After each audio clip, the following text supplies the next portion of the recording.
continuing the tradition. Here he goes! See you later! And he's got it! Touchdown! Touchdown! ABC Sports, Championship Television. Folks, football weather has come to the Midwest just in time for Illinois and Michigan here in Champaign, and some serious tailgating trying to stay warm. Take a look at what's cooking here. Now, would that brisket keep you warm on a day like this or what?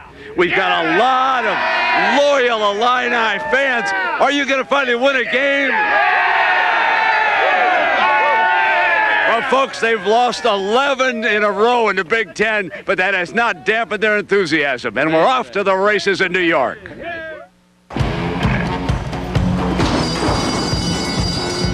They're halfway home, but the question is, who's going to make it to the winner's circle? Will the top-rated Trojans continue to show their championship pedigree as they make the turn for home against unbeaten Arizona State? Can the Longhorns regain their stride after coming up short in their high-stakes duel a week ago? After stumbling out of the gate, will it be NC State or Maryland who keeps their long-shot hopes alive in their conference chase? Will Iowa or Ohio State show that closing kick to come from off the pace in the run for the Rose Bowl? And will Michigan, one of the pace setters in the Big Ten, have the speed and stamina to hold off the Fighting Illini? It's the race we've been waiting for, and down the stretch they come!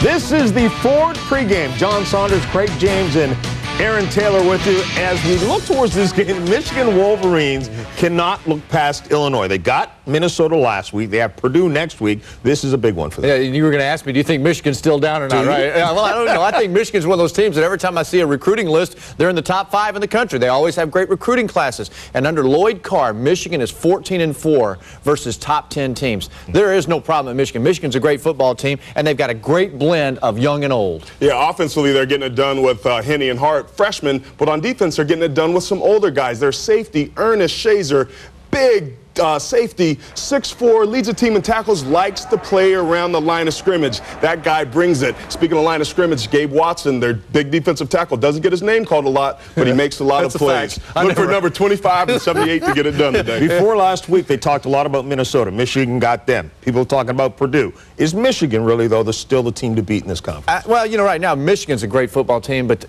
Purdue with Kyle Orton, I think Kyle Orton's the difference in this conference right now. He's the best player out there, the hottest player throwing the football, and that's the deal. I think it's to be determined. There's still a lot of football to be played in the Big Ten. It's going to be interesting. I told you Purdue would make it. So. All right, we'll see you at halftime. It's all coming up after this message and a word from our ABC station.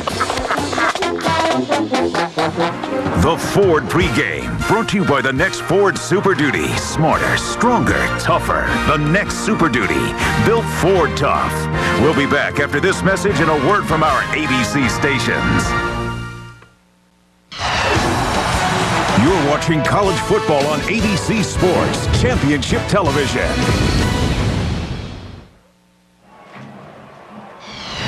The Canadian Express has arrived. The wind is wicked here in Champaign, gusting at 35 miles an hour. The Fighting Illini taking on the Michigan Wolverines. And for the Illini, a long time between victories over its rival from the north. As you check the standings, Michigan, with one eye on the Wisconsin-Purdue game, hopes to continue its drive toward Pasadena and the Rose Bowl. Welcome, everybody. I'm Brent Musburger with Gary Danielson. You know, if you put this down on paper, looks like a blowout. But let me remind Gary that a week ago, Army finally won a game. Nebraska didn't just lose, they gave up 70 points. And Oklahoma didn't just beat Texas again, they shut them out. So anything can happen here, Mr. Danielson. Yeah, I've been thinking a lot about that, Brent. How does it happen? And I think what the Illini have to do to this game today is, we all know that football is the ultimate team game, but I think in this game, the Illini must concentrate on winning the individual battles. If you stack up Michigan's whole team against Illinois, there's a huge advantage. But the advantage at each position is much smaller. So if each guy's concentrate on winning his battle, the Illini have a chance to get this in the fourth quarter when anything can happen. Michigan's going to have to help. But I think if they win the individual battles, they have a chance to win the game. All right, well, let's see what Coach Ron Turner's been telling the Illini this week. Let's go to Jackaroot. Well, Brent, sometimes motivation can come from the strangest places for the head coach of the Illini. It was when he popped in the CD of Tim McGraw's new tune, How Bad Do You Want It, last Sunday. When he heard the music and the lyrics, he said, it's exactly what my team faces. He handed those lyrics out to his team and asked them, just how bad do you want it today? How bad do you want it? How bad do you need it? Are you eating, sleeping, dreaming with that one thing on your mind? That's a lot of football games as an assistant, a defensive coordinator, and a head coach. Lloyd Carr, who before that was an assistant coach right here at Illinois for a couple of years.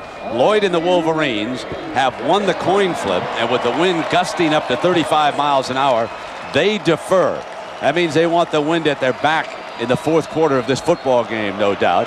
Nienberg will kick it off for Michigan. With the wind blowing the ball off the tee, they'll probably hustle somebody over to hold it. They needed a holder down there even during practice.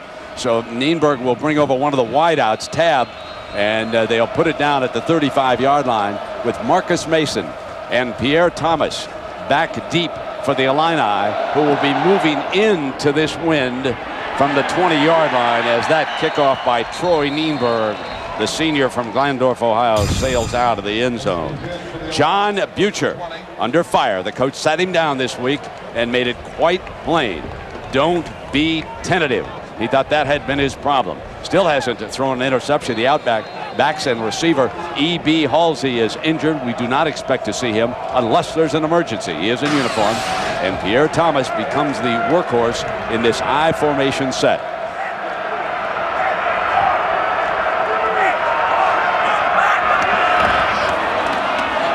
Thomas on a sort of botched play gets back and bobbles the ball going down. Michigan indicating, remember the officials in the Big Ten have been instructed, don't blow the whistle too quickly. There it is on the first play from scrimmage. Illinois turns it over at the 20-yard line, and Michigan recovers. Now, Gary, you take a look at the replay. It's being reviewed upstairs. Big Gabe Watson just blew that play up. Ball was stripped loose clearly before Thomas came down that time. Michigan forces a turnover. They hadn't had any in 2 games, but Gabe Watson blew the play up, grabbed Thomas. Thomas really never got going again, and from the outside, Shazer comes over and strips that ball. Shazer recovered the fumble, and it's first down for the freshman, the phenom now. So Chad Henne under center with Michael Hart, the other freshman sensation, for about 2 yards, 2 or 3 yards. And Chad Henne, the young man from Pennsylvania, what a start he is off to. We'll steal a phrase from Dick Vitale, and without a shadow of a doubt, he's a diaper dandy. But so too is Hart as we take a look at the outback, backs and receivers. And folks, they got a guy over there, Braylon Edwards, the leader in the clubhouse as far as the Bolitnikoff Award is concerned. He's just plain dandy. Coming up on second down for Henne and the Wolverines. Here comes Hart looking for the corner. Crosses the 15-yard line to the 14, and that will bring up third and about 4 for the Wolverines as Morris Virgil makes the stop. So Hart was running behind this offensive line. We'll call them the babysitters with the 2 freshmen behind him. David Boss, of course, the wheel horse, having switched from guard to center, working against this defensive line that has only 6 sacks on the season. Now the linebackers, their leading tackler is Matt Sinclair, number 44. Half of that secondary switched from offense to defense. 4 receivers split away from the offensive line. Henne on that short drop, quick throw, incomplete. And it looks like Illinois has forced the Wolverines to settle for a field goal attempt here with the wind at their back. And here comes the field goal unit for the Wolverines as Garrett Rivas, the sophomore from Tampa, Florida, went to the same high school down there as Jay Feely, who once kicked for Michigan and is now the kicker for the Atlanta Falcons. And Garrett Rivas will attempt to put Michigan ahead. Matt Gutierrez, who did a superb job. One of the little things that was overlooked in that victory over Minnesota. Gutierrez with a great hold on a successful field goal. 31-yard attempt here by Rivas. You're behind the goalpost. You got a great view of it. ricocheting. Did go across. Wow. Hit the upright, but it counts. 3-0 Michigan with a field goal after the turnover.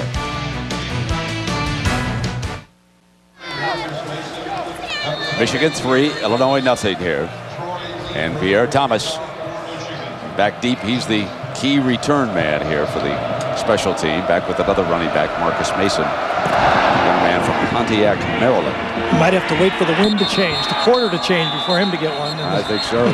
Comes out again now on the 20-yard line. Here is the offensive line, and Duke Preston, whose daddy played defense when Dan Fouts was the quarterback out in San Diego, one of the best in the nation. And we work against this defensive front. And Gary says Gabe Watson's a key man. He blew up the first play of this game. And there are the 4 outstanding Michigan linebackers, and of course one of the premier secondaries in college football, with Ernest Shazer having been the defensive player of the week in the Big Ten for his performance against Minnesota. Now one back for Turner. This handoff successful. Thomas to the crease and made about 5 yards on first down. And Preston, the wheelhorse of that offensive line, and we asked him, how can Illinois upset Michigan? We talk about not giving our opponents anything, and turnovers is going to be a big thing. Being efficient, running the football, and and opening up our pass game a little bit too will be big keys. I think our defense getting off the field in third downs is a big key, and I think us staying on the field in third downs is another big key. The fullback straight ahead. This will be 3rd down and 4. So one turnover, Gary, has already led to 3 points. Yeah, Duke Preston's going to be the middle of this ground game right there at center. He must at least neutralize Gabe Watson. I mean, he's not going to block him all day. He's got an NFL matchup right there. And at center, you just want to neutralize Watson so, like that first play, he doesn't cause havoc in the backfield. If he gets a stalemate, 60% of the time, you're going to be successful on offense for Illinois. Now, Preston mentioned 3rd down. So here is one for the offense. Trailing by a field goal. Here is 3rd and 3. Can they convert? Mark Kornfeld is the motion receiver. They'll attempt to run for it. No chance. What a stick. Shazer up for the safety spot. What a hitter he's become. Yeah, he avoided that block by jumping over it. You'll see a lot of coaches say, oh, you got to take it on with your shoulder. But sometimes you just have to be an athlete, and an athlete makes plays. There's Shazer. Watch him jump over the play. Blocker comes out, just comes in, hits the play right there. What a nice play coming from the linebacker spot. Now, Preston's the return man, and this is a low punt. Preston's going to let it roll dead. Michigan will take over on the about 38-yard line. So a little bit of an Illinois roll. They made the most of a weak punt that time by Steve Weatherford.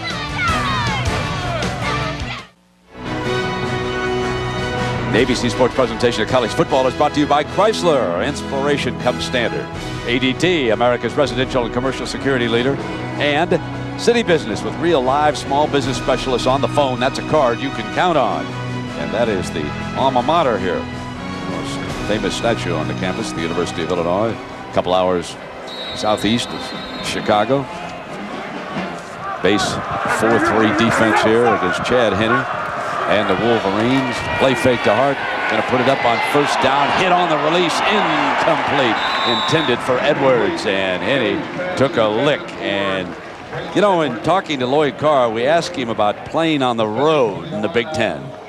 Come out and take the game, control the game, get ahead. I think in some ways that can neutralize the crowds. If you can do that, it certainly makes it a lot easier to communicate.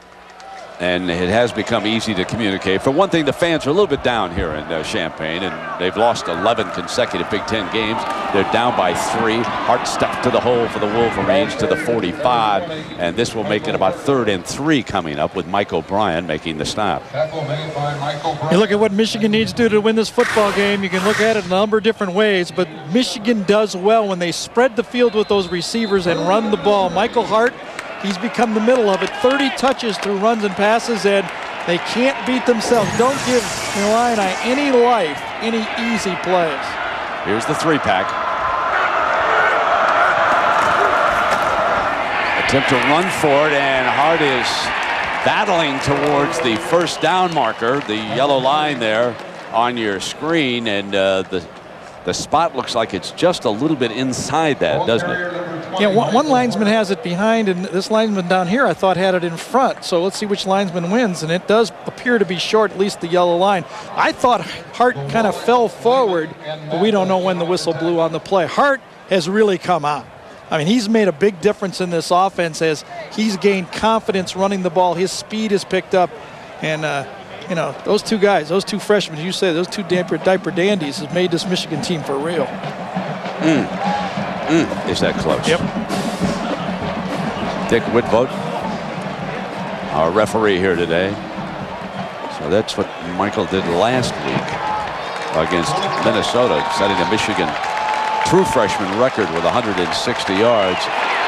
And the Wolverines not backing down near midfield now. Chad Henne is strong.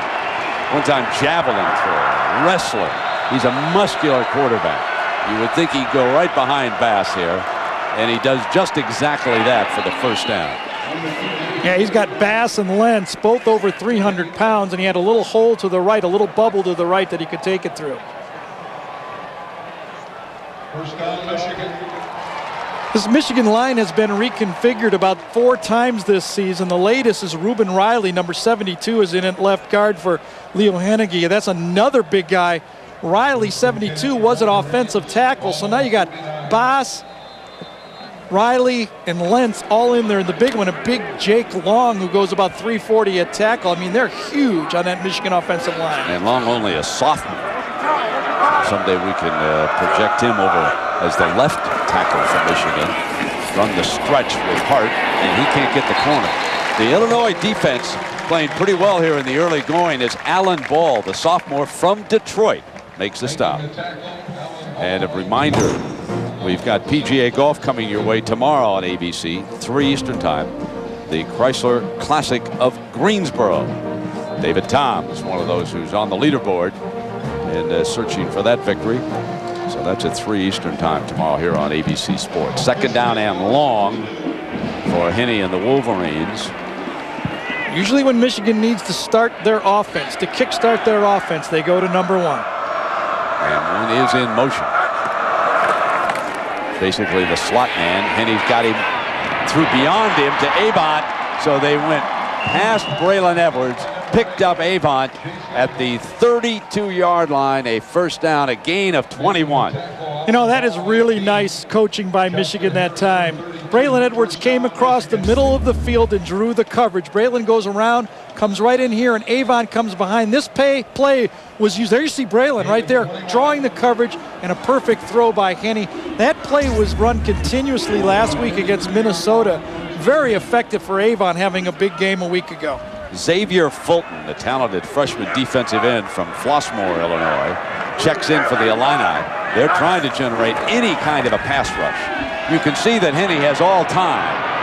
Throws to Edward, jump ball, battles for it, got it, touchdown. Another great catch by Braylon Edwards, the young man who is well on his way to the Biletnikoff Trophy as the nation's leading receiver. What a pair of hands. Flag on the play, it's going to come back. You can almost count that as a big play for the Illini. I'd say. Because that's changing the clock, scoreboard there. How calm is Braylon Edwards when that ball is in the air? During the play, holding, number 77, offense, 10 yards from the previous spot, repeat first down. That's Big Jake. Let's take another look at this because even though it's called back, what a splendid catch, Gary. And he does not panic. He has great confidence when the ball in the air. He's got Hayden on him, the ex-receiver, and just Braylon, watch it. He holds it in one hand. Watch this. He just lets go, holds it with his free hand. He knows he has it, gets bumped from the back from Justin Harrison, and still holds onto that ball one hand. About as good as you can get. You say that again. Doesn't count. No. He'll take it. And here's Hart. Across the 35-yard line. And, John, how about Kansas State and Oklahoma? That was the Big 12 title game a year ago. What's going on? Right, exactly. The Taco Bell update, revenge on the mind of Oklahoma, but starts off a lot like last year. Dylan Meyer to Jermaine Morera, 29 yards down to the 1-yard line, and then Darren Sproles his 40th career touchdown rushing, and that ties the school record. And John, in K-State, a huge underdog in that game. At home, Oklahoma maybe a little let down after their great performance against Texas. We shall see. It's early in that baby like it is here. Henne again has all day. And he threw a bad pass. Looked like Breland was wide open there. Very interesting play. Michigan had run a lot of stutters and takeoffs a week ago and 2 weeks ago against teams getting Breland deep. That time they went stutter and stop. Henne anticipated a little bit too much and missed him. Okay, let me bring up a point, because you're the quarterback who can answer this. Throwing with the wind's not as easy as we make it sound. You know what's tough, Brent, is throwing sideways to the sideline with the wind. Like throw that. over the middle, it's not as tough. Just like that, he went to the sideline. Because the ball carries, like, you know, playing golf, it becomes a side wind by throwing to the sideline. Third down for Henne. Deep drop. That time he got his man. First down across the 20-yard line, and there was Avan again, the control man. Yeah, he's coming on. And I'll tell you what Michigan is doing lately as they've gained more confidence in Chad Henne. They're willing to throw the ball between the numbers in the middle of the field. We're going to sync it up for you here. Watch Henne get back. Ball is in. Ball's on the way right there. Hits him right in the numbers. When you're willing to throw the ball over the middle of the field, you can get those easy crossing routes, and that's easy to throw into the wind or downwind. Now Chris Norwell back in as a defensive lineman. The Illini desperate for a pass rush. Henne, end zone, and had Avon, and I think we can say conclusively that the wind is bothering Henne. All of the ones he's thrown to the sideline, he's had the trouble with the ball going on. He had Braylon Edwards wide open on a post that time, but it kind of made up his mind he was going to throw the post corner on the play.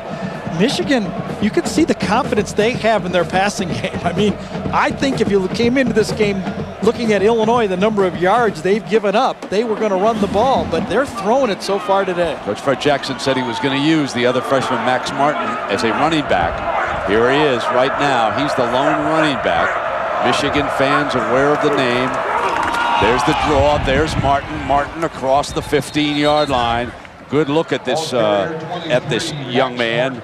And Martin is from Madison, Alabama. Another true freshman. He and Michael Hart. And what they say about Martin, last night we were talking to some of the Michigan people. He's so young, he's still running with both hands on the football. He doesn't want to make a mistake. When he loosens up, you're going to see the true Mike Martin right there, Max Martin. How about that? Two true freshman running backs breaking into this lineup. Third down, Hart back on. Needs 6 for the first here. Dudley, the lead man. Hart to the middle, crashes across the 5 and almost into the end zone. The one thing that impresses me perhaps the most about Hart is yards gained after contact. Again, he got past that first wave, and watch him. Jake Long had the holding penalty, but watch Jake Long come over here and pull on this play and make a play. A tackle pull, 340 yards, fits it on the big linebacker Matt Sinclair, and a sprint to the end zone.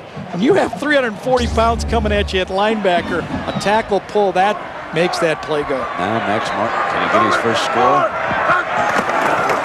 Going to give it to him. Dives in for the touchdown. Max Martin, a man from Alabama. And that's got to be a thrill. Well, it's just so much offense that Michigan comes at you with. You know, are they going to throw deep? Are they going to go crossing routes? Are they going to go behind these big 300-pound linemen? This time they bring in another running back behind their maybe the best blocking fullback in the Big Ten, Kevin Dudley. Just so many different options that the Illini defense just doesn't know where to try to stop the offense. There's the holder and Revis the kicker. That extra point dead on, and it's 10-0 here in the first quarter. 6:45 to go. The Illini, they got to get something going.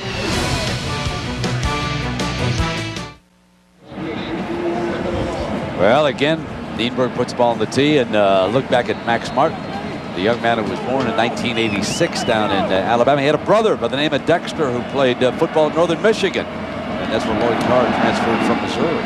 Of course, and another kickoff sails out of the end zone. Gary, let's take a look at our Chrysler passing playbook. Well, we're going to accomplish two things here for the Michigan fans. Yes, there was holding on the play if you wanted to see that. And let's take another look at Braylon Edwards as he does it like no one else does it. There's the takedown by Jake Long to the top. And catch it at the top, one-handed. No one's better at that.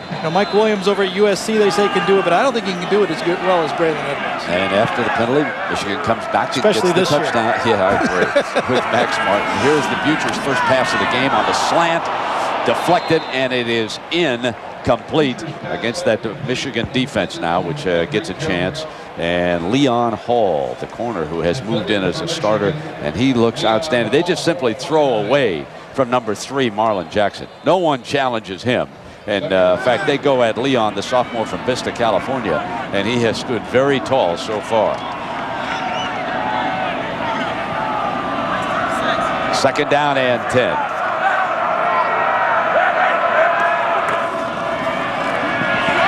Swing, first completed pass for nothing with Shazer all over the field. Yeah, you look at what Illinois has to do in this game, and Butcher has to have a big football game for them, I believe, to stay in the game. Win defensively 60% of third down. They have been brutal in third down defense this year, and 3 big plays. We're going to give them 1 big play already, the penalty on the touchdown, but they need 3 big plays somewhere in this football game to stay in it. On that play, you remember you said he's got to be more aggressive? He had the curl play on Jackson on that last throw, and he settled for the halfback. That's what Ron Turner's talking about, the quarterback. Third and long, extra defensive back. Oh, wow. And, curious play. And the crowd found it extremely curious, and a chorus of boos echoing throughout Memorial Stadium. Pierre Thomas, the sophomore from Linwood, getting the call, and it's back to the sideline for the Illini offense, and Michigan will get it here again. Well, third and long, and Michigan is known for their great nickel defense, but it's tough to beat them by giving up on third down. Steve Weatherford, the punter, and that last one was very low. He spins this one, and that was what he was practicing, and it goes out of bounds. He was moving it from right to left during practice, didn't want it out of bounds, but it did bounce out just across midfield. Well, Monday night now, we'll take you down for the Bucks and, of course, the St. Louis Rams. And the starting quarterback for Tampa Bay, Mr. Brian Griese, won a national championship for these Michigan Wolverines. But the Illini represented on that same roster, tight end Ken Dilger and Simeon Rice. So it'll be the Buccaneers. I'll tell you, the Rams had what a win that was against Seattle. They came off the deck in that game. They were explosive. Yeah, people had already been calling into the talk shows in St. Louis. They were on hold. They were on hold. Yeah. Here comes Michigan now, the play fake, bootleg right, drops it in underneath, and across midfield on first down. And that Massacoy was the receiver. And what about Jake Long working here as a tackle, Jack? Well, Brent, everybody may be a bit surprised that even Jake Long is playing when you consider that he had a close call this past summer. He and some of his football teammates awoke to smoke and fire in their 3-story apartment house. Long's exit was blocked by smoke, so what did he do? He belly flopped out of the 2nd-story window onto his teammate Patrick Sherrow's Ford Bronco. Spent a couple days in the hospital for smoke inhalation, but he's okay now. Yeah, Jake was okay. How was the Bronco? There's a handoff on the delay now to Hart. And Hart across the 45-yard line. Jake is going to be an outstanding line. Yeah, let me talk a little bit about Jake. Jake in the Michigan area comes up northern suburbs, and people I've talked to said that he's a better athlete than John Runyon, the longtime tackle that's now in the NFL, and a basketball player, great feet, and you see his size. I mean, he's a future NFL, player that Michigan's going to have there for 3 more years. Let me talk about the offensive line as a whole. When you look at them from Michigan, they all played high school basketball, high school baseball. They are very athletic. They recruit athletes as well as offensive linemen. And here is Hart stuffed behind the offensive line that time. An aggressive play by the Illini defense that time on 3rd and short. Mike Maloney, the senior from Joliet Catholic, an outstanding high school program south of the Chicago area. That's the 2nd time they've been kind of stuffed on 3rd down. I mean, for as big and as strong as they are, if there has been a criticism of them is they do not blow people off the ball. They've been more athletic, better draw players, trap players, but they have not been able to root people out up there like most would expect. Now let's see what Adam Finley can do with the wind at his back. Spencer Jensen.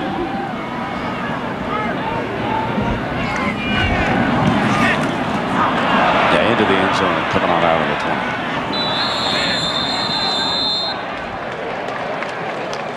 20. So we'll get another look at Big Gabe. Number 78 trots out onto the field, and Gary asked him what he enjoys most in a football game. I love trying to get after the quarterback and things like that. It's tough, in the middle. Sometimes you get doubled and triple teamed and cut here and there, but it's fun to hit quarterbacks. You don't get to hit them in practice. The guys run around and Coach Carr, hey, stay away, stuff like that. Great. Does he remind me of Keith Jackson? Remember that tight end came out of Oklahoma and played in the NFL in the face? Man, I just happened to notice that on the screen. First down and 10 now for Butcher and the Illini. They're looking for something good to happen here. Not this time. I mean, the middle of that defense, that time the linebacker, McClintock. Yeah, that's why those Michigan linebackers love Gabe Watson, because he just blows up the play. Coming inside, watch him get back into the sideline, forces the guy to bounce out wide. And there's the linebackers cleaning it up. Even Gabe spins out of it and is going to be there if that tackle's a miss. When you have a guy up front like that, I don't ever remember a Michigan defensive lineman like this, as long as I've been watching it. Makes everybody else better. Second down and 13. Deep drop. Butcher sets the screen pass this time. Got a block. Got the corner. Stayed in bound. Jason Davis, the fullback, the junior from the St. Louis area, Lindbergh High School. Good receiver slipping out. Coach Turner has always liked to use the fullback in his repertoire. Those short passes, looping and swinging out. And now comes one of those big moments here for Illinois. Here comes that key statistic that we talked about both offensively and defensively. Here is another third down for the Illini. Kendrick Jones, their possession man, splits far out to the right. Two tight ends in this formation. I formation fullback. Preston identifies the D. And here comes Thomas for the first down easily. Out to the 40-yard line. Pierre Thomas, the sophomore, and the Illini move the chain. Well, the Illini offense has been doing a good job all year. They're third in the Big Ten in converting third down. You can see it. Everybody slides down to the outside. Roy Manning gets sucked in a bit that time. He's the guy that really busted. He should have forced that back into his help. Michigan played it very conservatively. They don't believe the Illini can drive the length of the field on them. The Illini with 2 more minutes moving into the wind. Flare outside now to Kendrick Jones, his first reception, and the young man from East St. Louis starts to move the ball, and now Illinois getting just a little more confident on offense here behind Butcher. This by far their most impressive drive. Again, they're moving into a 25-mile-an-hour wind, and our snapshot is of Kendrick Jones here, Gary.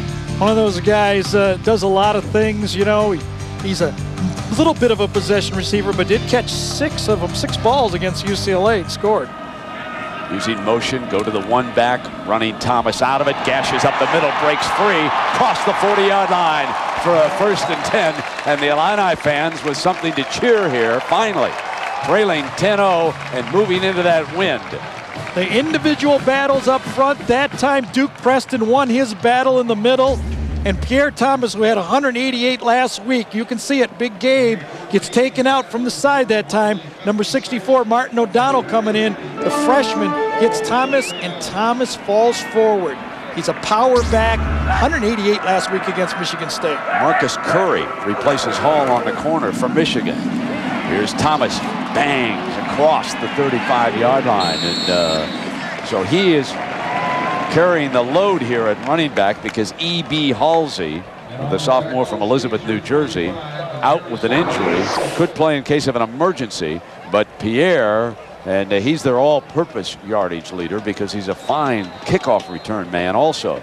So he'll perform double duty, although half of the time he's going to get no chance to return a kickoff because, as Gary pointed out, the ball's just going to sail out of the end zone when they're kicking from left to right. Now, Butcher under center, 2nd down, across the 35-yard line, and that's Franklin Payne in motion, and Thomas was stopped in the backfield, and that was Pierre Woods who blew that play up. Let's check in with Jack.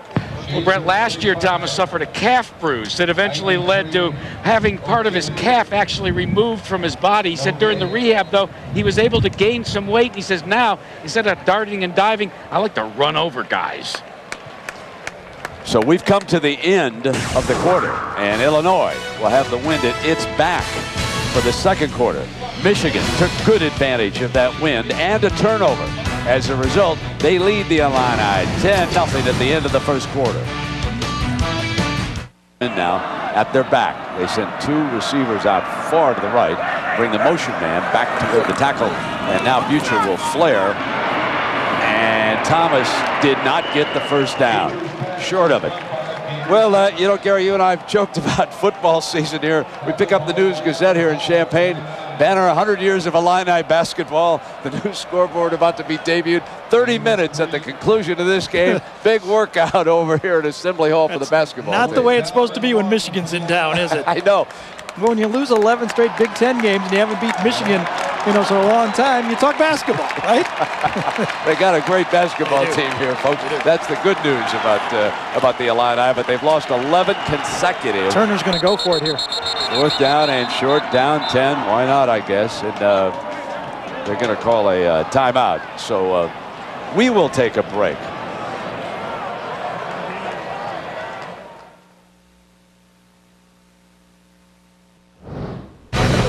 John Saunders back in New York, Oklahoma, and Kansas State. K-State had the lead 7-0, but Jason White, 17 yards to Travis Wilson. The point after is good, and the game is all tied up at 7 apiece. By the way, Brent, I don't know what you call that thing on your head. Where I'm from in Canada, it's a toque. Looks pretty good, though, and warm. Down, you know all about it. We got the Canadian winds blowing in here from the north, man. It's the Canadian Express. Keeps me warm up here. A toque.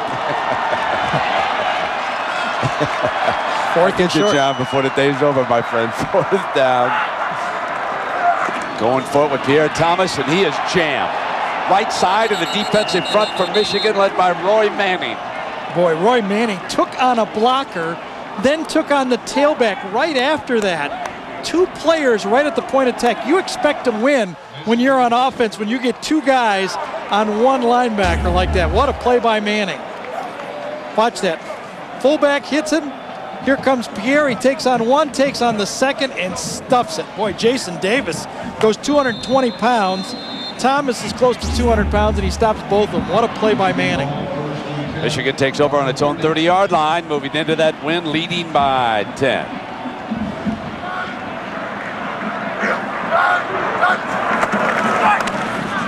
Here's Hart cutting away from Dudley across the 30-yard line.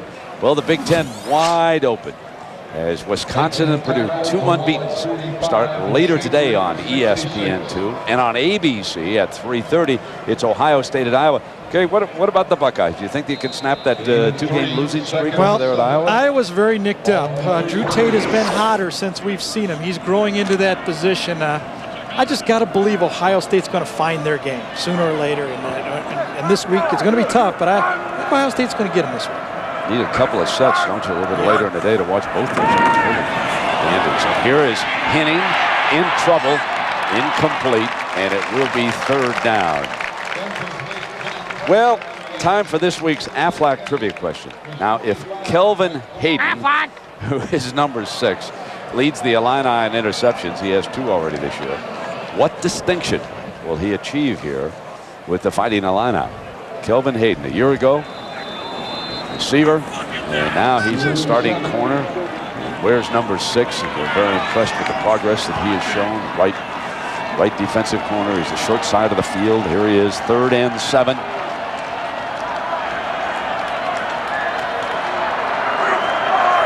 Preston's on his side, and he'll pick up Hayden, who was blitzing that time.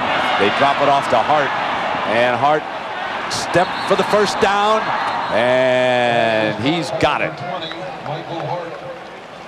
And John, what's going on with the Georgia Bulldogs?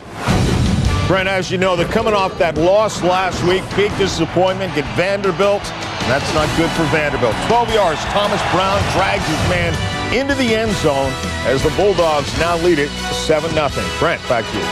All right, John, yes, some good matchups around the country. That one doesn't figure to be close, just like this one here with Michigan's a huge favorite. How about Hart? Already has 11 touches in this football game. You can see what type of go-to player he is for the Michigan offense. And Max Martin gives him a little bit of a break. Martin scored the touchdown. 1st and 10. Here is Martin. Swinging, tries to get the shoulders turned. And he is down at the 42-yard line that time. Kowalik. Well, Matt Sinclair is the Illini leading tackler on this football team. Outside linebacker, has never beaten Michigan. Been here a while, and we're going to watch him all day. Performance track, how he blitzes, how many times he's in pass coverage, how he's stopping the run. One of the key guys did a good job in that last play, just spreading that play out and letting it be stopped. Braylon Edwards goes off now to the right. He'll match up. Charles Bailey is the defensive back on that side. Hart back in. Preston, the motion receiver. And he wants to set the screen, and Hart dropped it that time. Turned around a little bit too quickly that time. He had the reception, but he was looking downfield. Yeah, a little screen pass on 3rd and long. Michigan got the screen pass for the 1st down. You see Illini that time, even with the 3 receivers, Illinois stays with their 3 linebackers and blitzes. Michigan has given up 17 sacks this year. That's the worst in the Big Ten. They're tied with Iowa. So you can see that Henne will hold the ball, and he is sackable. Illinois, under a former Michigan player, Mike Mallory, now the defensive coordinator, continuing to shuttle in defensive linemen, trying to keep freshmen on the field. Penalty flag is thrown at the snap. Henne fires high, and busted tackle against Preston. There's Sinclair. Garrett was talking about him, drove him out of bounds, but there is a penalty marker on the play, and it was thrown at the snap. Preston knocked out of bounds by Sinclair, 44. Boy, that had to be lined up offsides. That's one of those self-inflicted wounds. You got to stop there, forcing Michigan to punt, and you get an offsides penalty just by lining up improperly. Offside, defense, number 42. 5 yards from the previous spot. Repeat, 3rd down. Redshirt freshman. Yeah, Kevin Mitchell, one of their nickel backs that came in, lined up as a linebacker, as faking a blitz, because Illinois was in a zone look that time. He was faking the blitz, just put his foot on the line, and gives Michigan another chance. 3rd and 3. And again, where do you stop? You look at the tight ends. Is it going to be Ecker? Is it going to be Braylon out here? Is it going to be Avant coming behind him? A lot of different options. Avant makes it 3 wide on the same side. All 3 of them over there. Henne rolls hard in that direction. Hit on the release. Incomplete.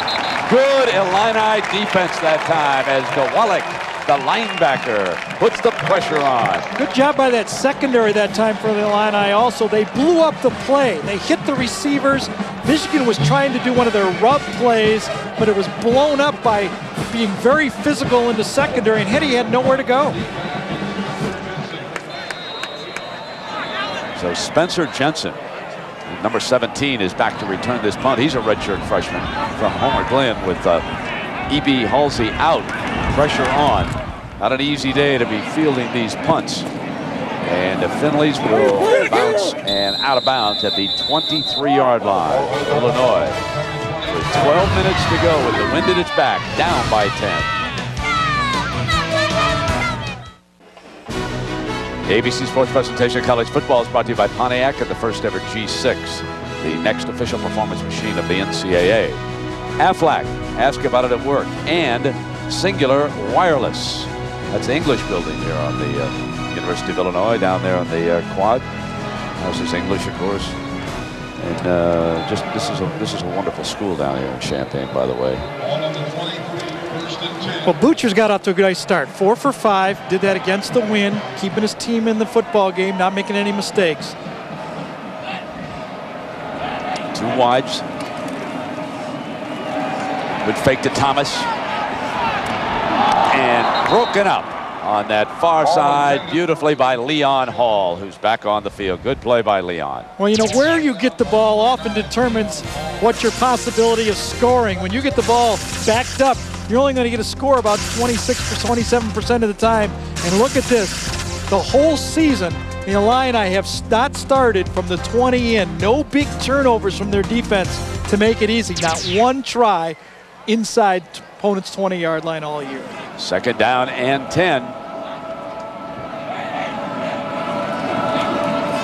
Here's Butcher. Offensive line does a good job. Throw was high, but caught for a first down across the 35-yard line. And John, how about Kansas State? Did they bounce back on Oklahoma? Brent, Oklahoma did not give up a point to Texas last week, as you know, but it doesn't seem to bother K-State. Dylan Myers to Yamin Figures, who spins into the end zone for a touchdown. Second TD of the day for Kansas State and a 14-7 lead. Back to you, Brent. All right, thanks, John. And Mark Kornfeld has just given Illinois a first down, and that's his first reception of the game from the 14 yards. 70% of the time when he catches a ball, it is for a first down. A possession receiver that usually gets the first. Stretch fake again. Butcher under pressure, going to drop it back off to the running back.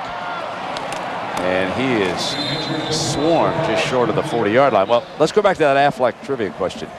We ask you if Kelvin Hayden leads the Illini in interceptions this year, what distinction will he achieve? Well, the answer is he'd be the first Illinois player ever to lead the team in receptions one year. He did it a year ago with 52, and in interceptions the next.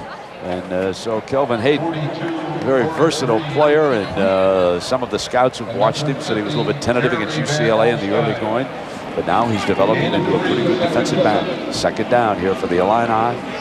Butcher needs 7 yards to move the chains. Wind at his back. Again, that offensive line doing well. Going to go deep. And there's a penalty, no question. That is 15 yards and a first down. Kendrick Jones working against Leon Hall. And, you know, in some ways, Gary, I hate to say this, but in some ways that might have been a good penalty over there on that side. There's only a 15-yard penalty. Yeah, in a college game, it is a 15-yarder. Of course, the NFL, that would be at the spot. John Butcher waits a little too long to let this ball go.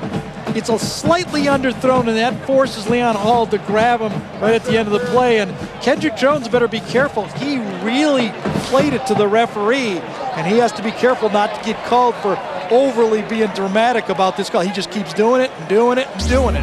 He has to be careful. Would it have been a touchdown? I don't know if it had been a touchdown, but he would have caught it and had an opportunity to run afterwards and maybe gain more yards. So with Gary Danielson and Jack Root, I'm Brent Musburger. We welcome you to Champaign, Illinois. The Illini, they've lost 11 consecutive Big Ten Conference games. Remember, just a few years back, they were the conference champions.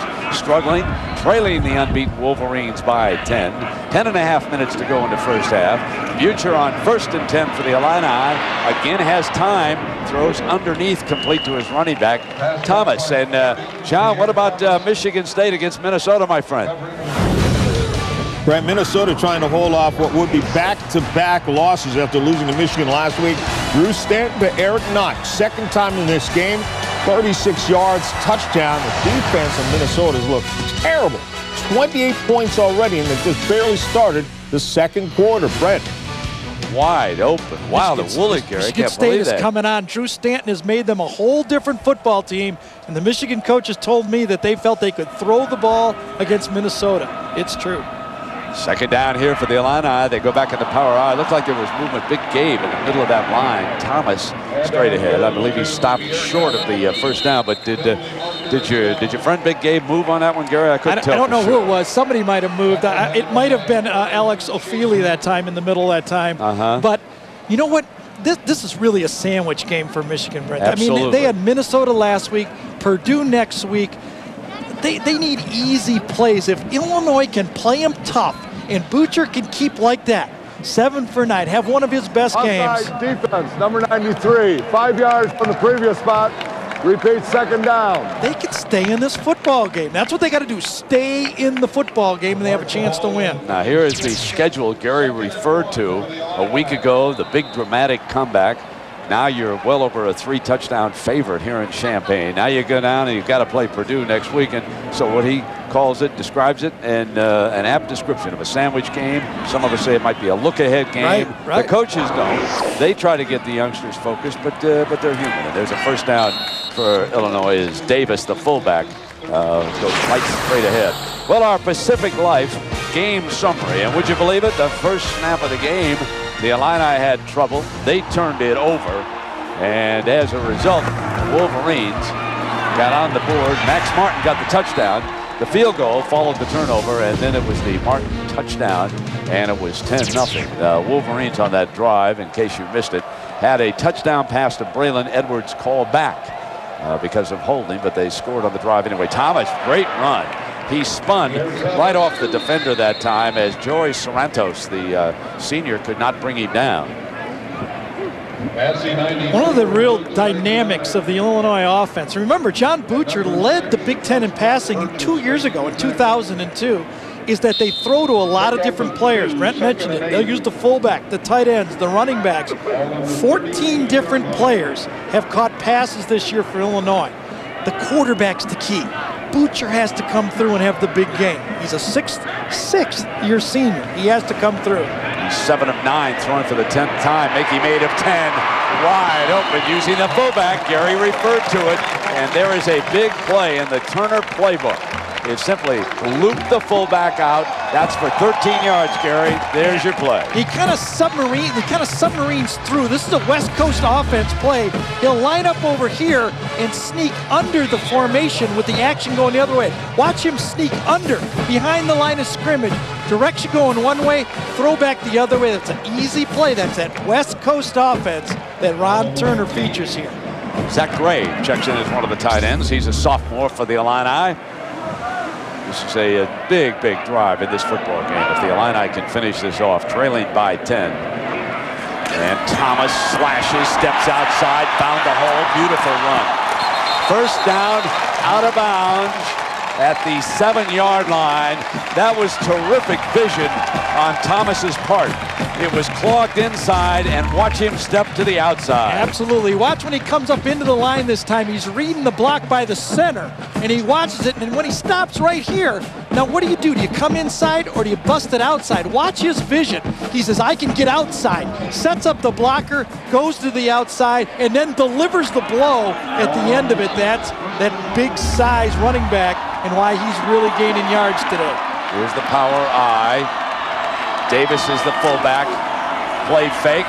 Butcher rolling. Throws underneath to the fullback again, but Michigan was ready for that play. And he's thrown out of bounds at the 3 by Shazer. You know, but still a positive play. You know, he didn't throw it away. He didn't get sacked. He got 1 or 2 yards and kept the pressure on Michigan. Butcher again. I mean, having one of those days exactly the way Ron Turner said he had to come through today.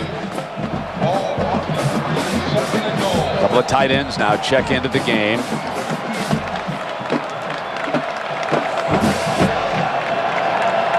Butcher with the play for the Turner sideline.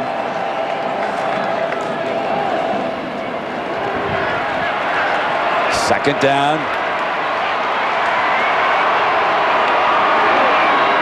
Here's Thomas behind the middle of that. Sort of slow to develop that time. You could see Thomas was looking for a little bit of a crease, and that leaves him with a little bit of a third down. And sometimes they've been able to slash inside against this goal line defensive Michigan. It's going to be tough. Probably a little more running room to the outside against the Wolverines. We'll see what they come up with here. Michigan did a nice job last week in stopping the outside run game of Minnesota. And I think on film, maybe the Illinois coaches said, you know what, they've shored up the outside. Let's try to run off tackle, and there was nothing there. They went to the double tight on second down. Yeah, that was now they throw tough in yards wide from that far. I agree. And so we're going to have a timeout call by the Illini. They're going to try to regroup. A huge sequence in this football game with Michigan up by 10. John Saunders back here in New York. Oklahoma trailing Kansas State for the second time in the game. And for the second time in the game, Jason White finds Travis Wilson. This one 14 yards. The Sooners have even the score. Brent. All right, John, 10:27 left in that game, 7:31 left in this game, and a key third down here for the Illini. Third down and goal for Butcher. Thomas goes in motion. Butcher's going to throw. Got it. Touchdown, Illinois, as Pierre Thomas comes out of the backfield and makes the reception. And the Illini climb back in it with the wind at their back. Michigan was in man-to-man coverage. They ran a rub play, 2 receivers picked, and you get the running back coming behind. I'll bet that was one of Illinois' 2-point plays that they used in this situation, because that was a rub play, a little pick to the outside that worked. Here's Rita on for the extra point. Matt Minnis put it down for him, and it's a 3-point game. Every point so far has been scored with the wind at the back, and Thomas slips out his first receiving touchdown of the season. And let's check in with Jack. Well, Gary's talked about it. Brent, you've talked about it. What is it going to take to turn around the fortunes here at Illinois? I asked Ron Turner that very question, and he said, Jack, it's about getting over the hump. And then he said it could be a 3rd down conversion. It could be a play in the passing game. He said it could be a defensive stop. Gee, in the last couple of minutes, they've accomplished all of that, haven't they? They sure have. 10-7 here, Jack, with 7:27. What do the numbers show us, Gary? Yeah, and remember we said individual battles, and right now, Butcher is winning the individual battle. He's 10 for 12, not a lot of yards, but he's protecting the football and giving that man an opportunity to call whatever he wants. They've run 15, they've thrown 12 times. He can do whatever he wants because his quarterback is protecting the ball. Well, it's time now for the Pontiac High Performance Drive summary.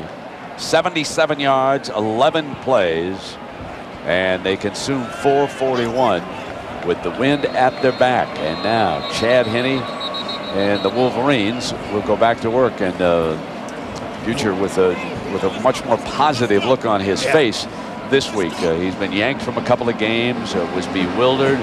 Folks around here feel that Turner finally laid it on the line. He said to him, "You have been tentative. Don't be tentative, let it rip." That was the one-on-one conversation that we know about, because Turner told us that it took place. And Butcher, as Gary has told you, has a lot of talent. Started at Iowa.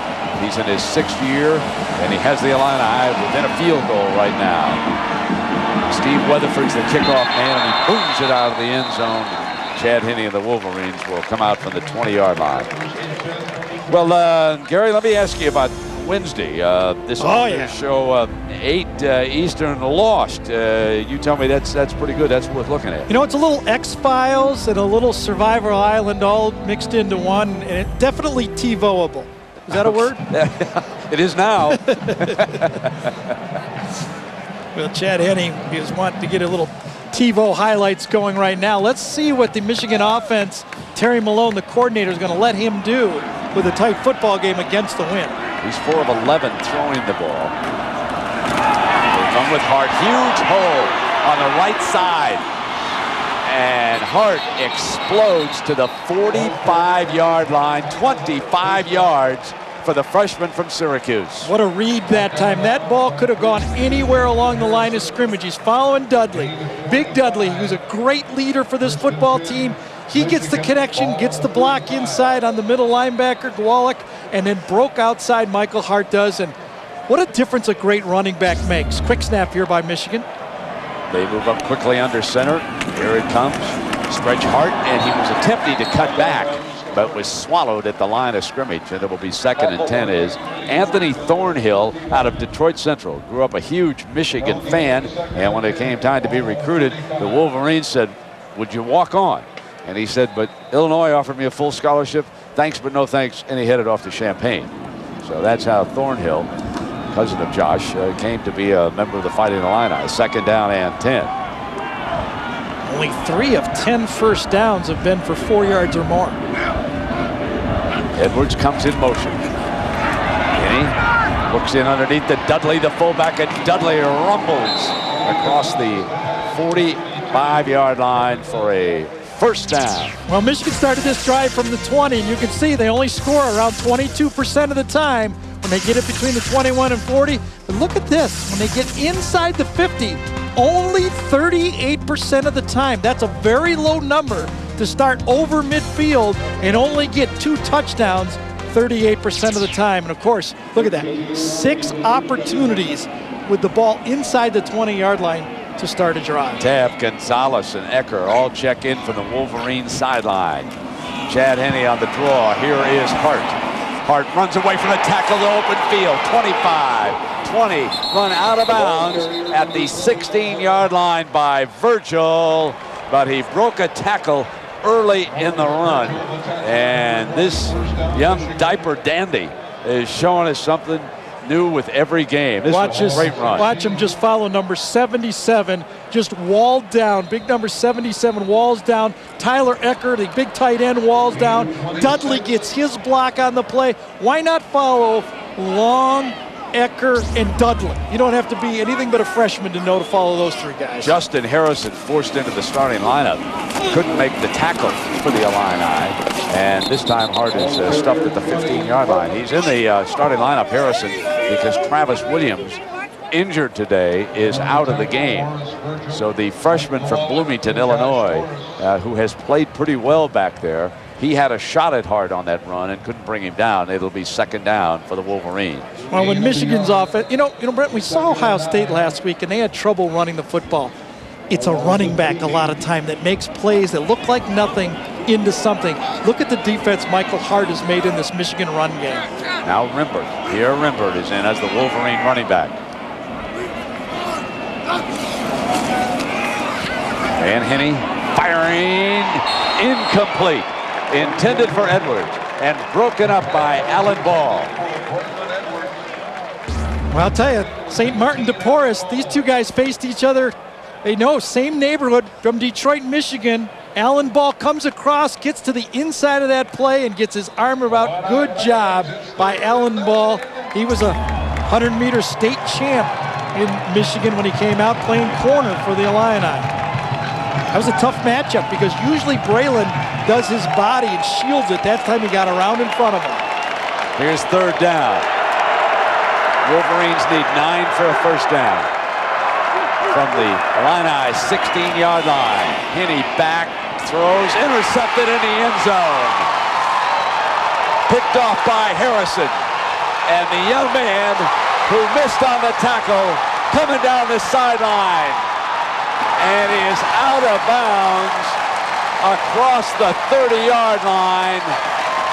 That is a 72-yard interception return by the freshman as Chad Henne serves up another turnover. A zone pass play this time. Illinois had everybody looking right at it. I think Chad Henne thought Braylon Edwards was going to go in front of the safety. Braylon decided to go behind it. The ball was already thrown, and then all of a sudden, the true freshman gets a freebie, basically. Watch, Chad Henne believes he's going to go in front of this guy. He ends up going behind him. The ball is thrown. Watch this. Zone cut. He believes Braylon's going to go in front. Braylon just stops on his route and goes behind, and that's what caused the interception. Miscommunication. When you try to do those read routes, bad things can happen. Future under center. Thomas the running back. Illini down a field goal. Here's Thomas on the delay. Back to the line of scrimmage. Woodley makes a stop. And of course the Valvoline halftime show is coming up. John, Craig, and Aaron, they'll have all the scores and highlights. Kansas State standing up tall against Oklahoma. They'll give you the latest on that. The Georgia story down south. And they'll set the table for our second game of our doubleheader later today. Big one out west. Arizona State and USC. Second down. 3 wideouts for Illinois. Jones was the motion man. Ball's gone! He's got it. Broken tackle. Out of bounds inside the 15-yard line. First down for the Illini. Boy, Marlon Jackson that time took a very poor angle on this quick hitch to the outside. Marlon had him one-on-one, just a hitch route. You have to come up and just secure the tackle, give him 5 or 6 yards. He came too far inside, rolled out for a big play that time on a very simple throw. 15 yards on a play that should have been a 6 or 7 yarder. Michigan just, just don't really have it. They just got their flow bad, and Illinois taking advantage of it. First down, play fake, blitz was on this time. Picked up by the fullback, out of bounds at the 1-yard line, Jason Davis. And now the Illini with a chance to take their first lead in this game. Perfect call this time. They had the corner blitz coming from Marlon Jackson, and they run the fullback right into that vacant area. You couldn't make a call any better than this. Ron Turner dialed it. He probably knew from his scouting reports that when you drive the ball on Michigan, they like the blitz, and he came back with an excellent call against that defense. First down and goal for Illinois.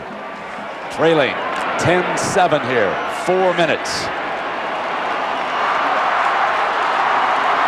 Here's Thomas barging to the end zone. Illinois leads.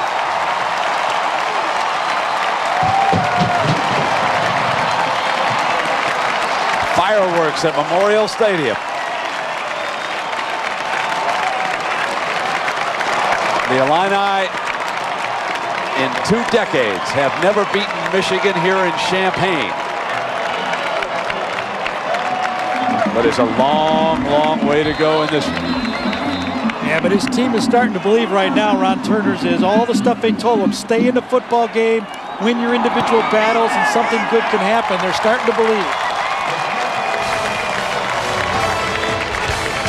The second touchdown of the afternoon for Thomas. 1 receiving, 1 running. And the Illini lead the Wolverines 14-10.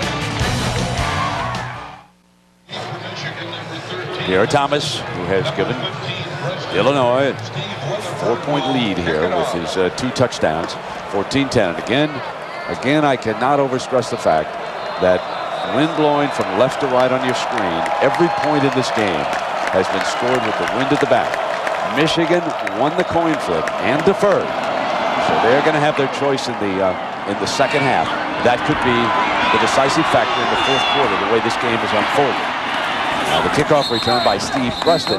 And Gary, let's take a look away from the ball. Yeah, when you play defense, you never know when the ball's coming to you. So you got to keep hustling. Here's Hayden right now. He's on Braylon Edwards. Are they throwing it to him or it's a run? He's covering Braylon Edwards on this play. It's a run play behind him. Michael Hart's going for the ball right there. But every play you got to find where's number 1, and you got to cover him because you never know when it's going to come back to the big star again.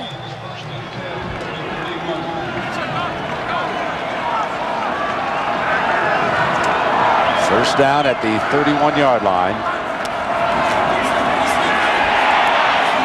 Screen pass to Hart underneath.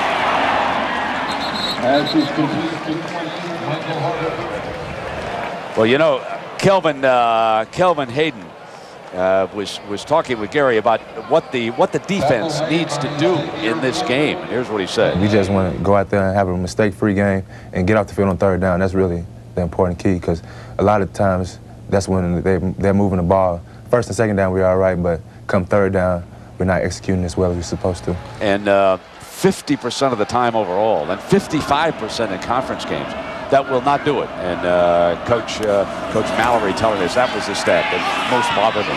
Incomplete. A drop ball by Braylon Edwards right in his face mask. A little bit of traffic, but you got a quarterback, a young freshman quarterback who's struggling. He's 6 for 16. Half of those have been screen passes. He's hit 3 screen passes.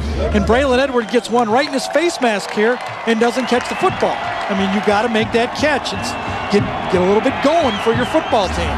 They're down for the Wolverines. Need a couple of yards. Dudley would be the lead blocker if they decide to run for it. Here comes Hart behind him. Gashes forward, and I believe he got it. The Illini didn't think so, but it was close to that yellow marker down there. Gowalik was the linebacker, number 45, who made a big play. The spot will determine. Gowalik did what Roy Manning did. He took on Kevin Dudley, the isolation fullback blocker, and then took on Hart right after the play. That's good middle linebacker play. Timeout. Measurement.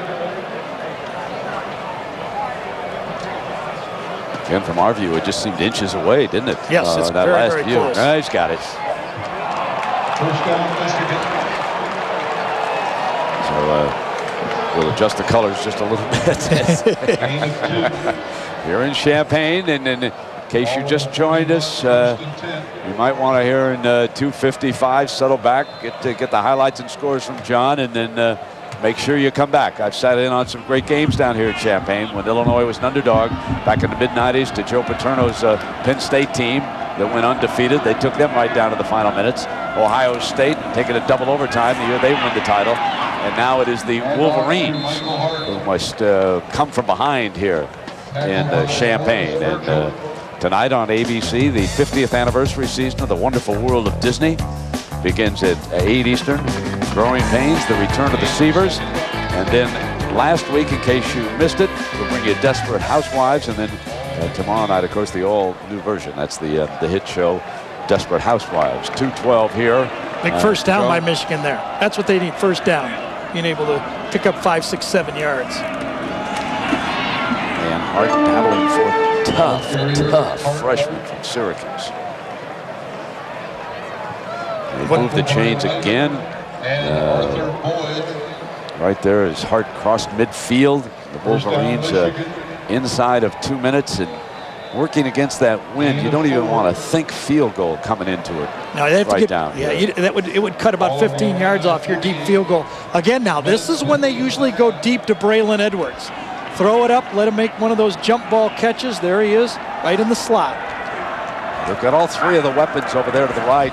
Henney going to throw the screen to him underneath. So he's finally in the scoring column. Didn't get much ground because Alan Ball, the sophomore from Detroit, he's playing very well. He really is. They've really decided that they're not going to let the short passing, the Michigan short passing, affect them and force Henney to throw the ball downfield. Wolverines will use a timeout here with 1:29. So we'll take a break with Illinois leading.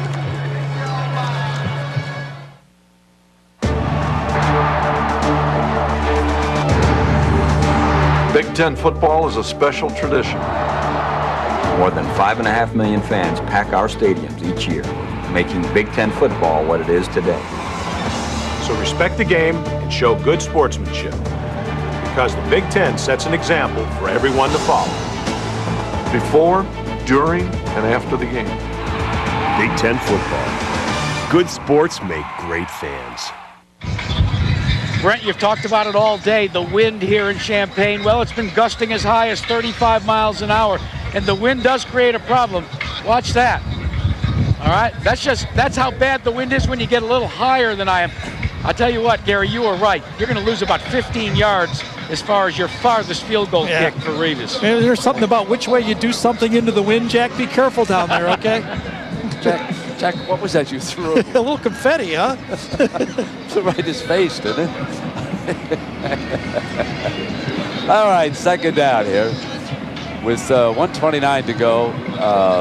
Michigan with a couple of timeouts, and of course, when you're trying to drive, the thing that really aids you in a college game is that the clock stops after a successful first down. So Chad Henne, the freshman. Avant. Blitz coming from the Illini. They don't get there. Yes, they do now. Sinclair finally broke free. Henne took a little bit too much time, Gary.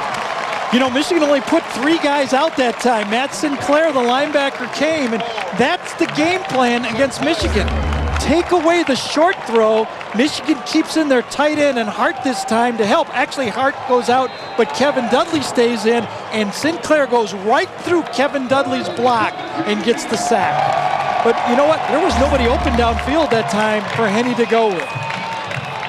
Well, we've got another timeout being used by the Wolverines, trying to squeeze something out of the final minute here of the first half.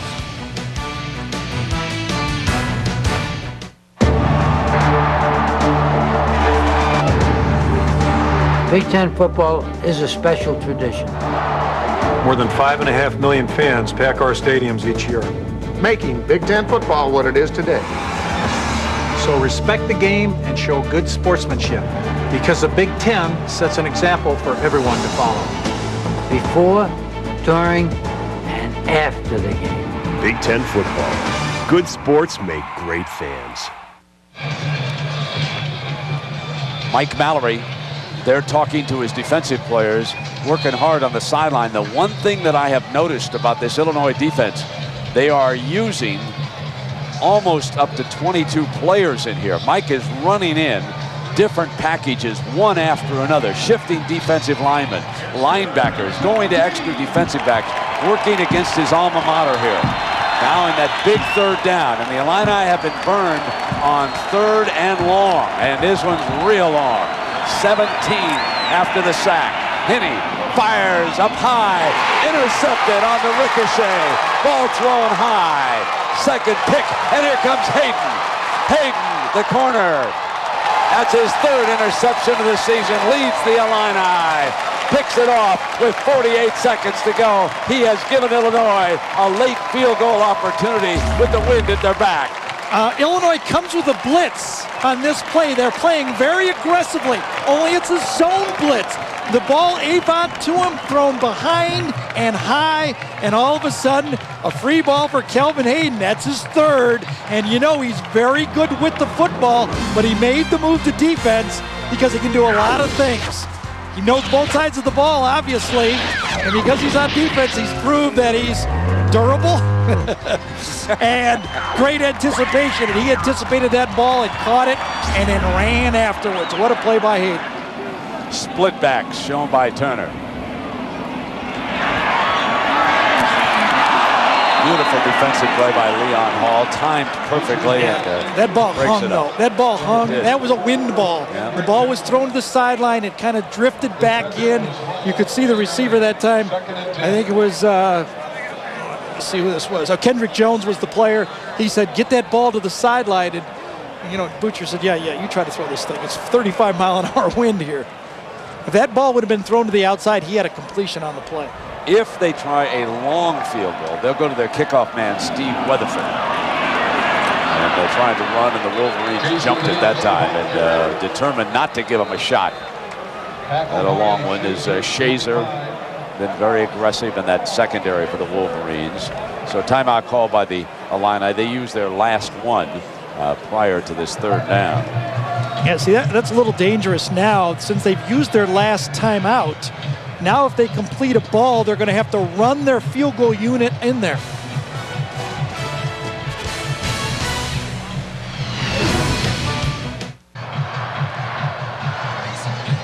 We're back now for the final 35 seconds, Gary. Let's be aware here. It's third down.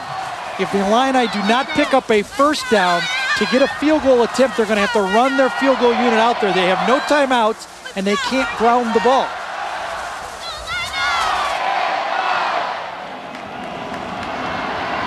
Jason Rita is the regular kicker for the Illini. Weatherford is the long man. Butcher's got time, fires high, incomplete. Tough to throw into the windy conditions. Mark Kornfeld, the intended receiver. Now and here comes fourth down. And fourth down, I think I'd throw one into the end zone here. You know, I mean, you take a try at a tip ball, a jump ball into the end zone. Rather than try a 52-yarder with Weatherford? I don't know if Weatherford has that distance. His long of the year, I think, is 35 yards. No, that's Oh, Rita. excuse me, Rita. Yeah, Weatherford could do it. Yes, downwind. I guess he doesn't want a block kick, basically, right? Yeah, it looks that way. 30 seconds to go, fourth down.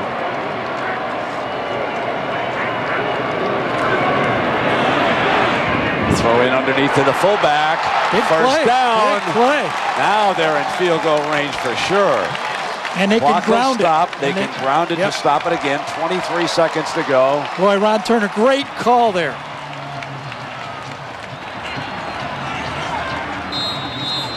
And he's made the most of Jason Davis. Absolutely. Stops the clock with 20 seconds to go. And they still have an opportunity to throw a couple of balls, you know, and try to get closer or try to get one into the end zone still. Butcher has done a superb job, Absolutely. and Coach Turner here on the sideline has called a good game. You just got to make sure this is the tough time for an offense. You want to try for a field goal. You want to get a try for a touchdown. You don't want to blow both.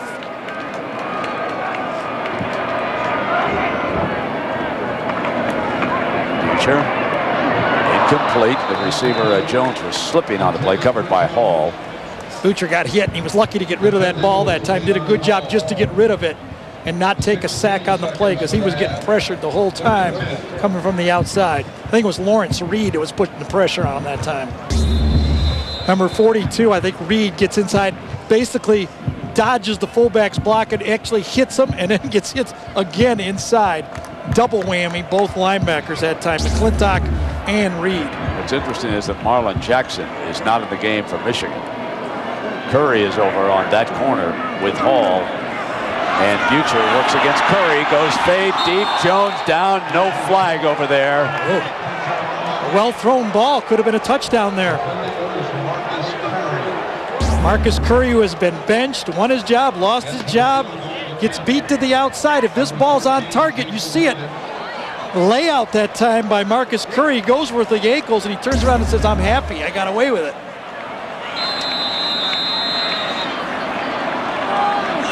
Now Rita will attempt the 40-yarder. With the wind at his back, Rita boosts Illinois to a 7-point lead in the closing moments of the first half. Well, when you got that win, you can hit your career-long drive, and that was his career-long for him that time. Downwind, and it made it very, very easily. Nice return, nice points off the turnover. Interception by Hayden, and Illinois makes it count. And folks, the underdog is howling in Champaign. I can hear him right now. You know, sometimes most people that have played quarterback have been benched. John, it's tough when you're a sixth-year quarterback. You're the senior, you're the leader. You get benched at Michigan State. I think Ron Turner did a good job of saying you got to earn it back. And at Refocus, John Butcher this week in practice, Turner said he had a great week, Ron did, and it's paying off today. Well, Illinois closes out the first half on some note. 2 touchdowns and a field goal on their last 3 possessions. You know, they moved the ball well against Purdue when they had them here at home. They just couldn't stop Purdue. Today they're getting stops. Their difference has been their defense today. And Michigan stopped themselves on that last drive when they threw the interception in the end zone, Gary. Yeah, back to back. They had the interception in the end zone and then the interception on the high ball to Jason Avons. Chad Henne struggling, 7 for 18. Probably 4 of them have been screens. 3 or 4 have been screen passes. On the ground. The 40-yard line, and the clock runs out here on the first half, and you can listen to the reaction of the crowd here in Champaign. The teams will cross as they go to their respective locker rooms. We go quickly to Jack. Coach, 2 big picks and a 10-point sway. How do you calm everything down at halftime? Well, we've got 30 minutes to play, Jack, and that's the good news. We got to stop turning the football over, and we got to tighten up defensively. Thanks, Coach. Thank you.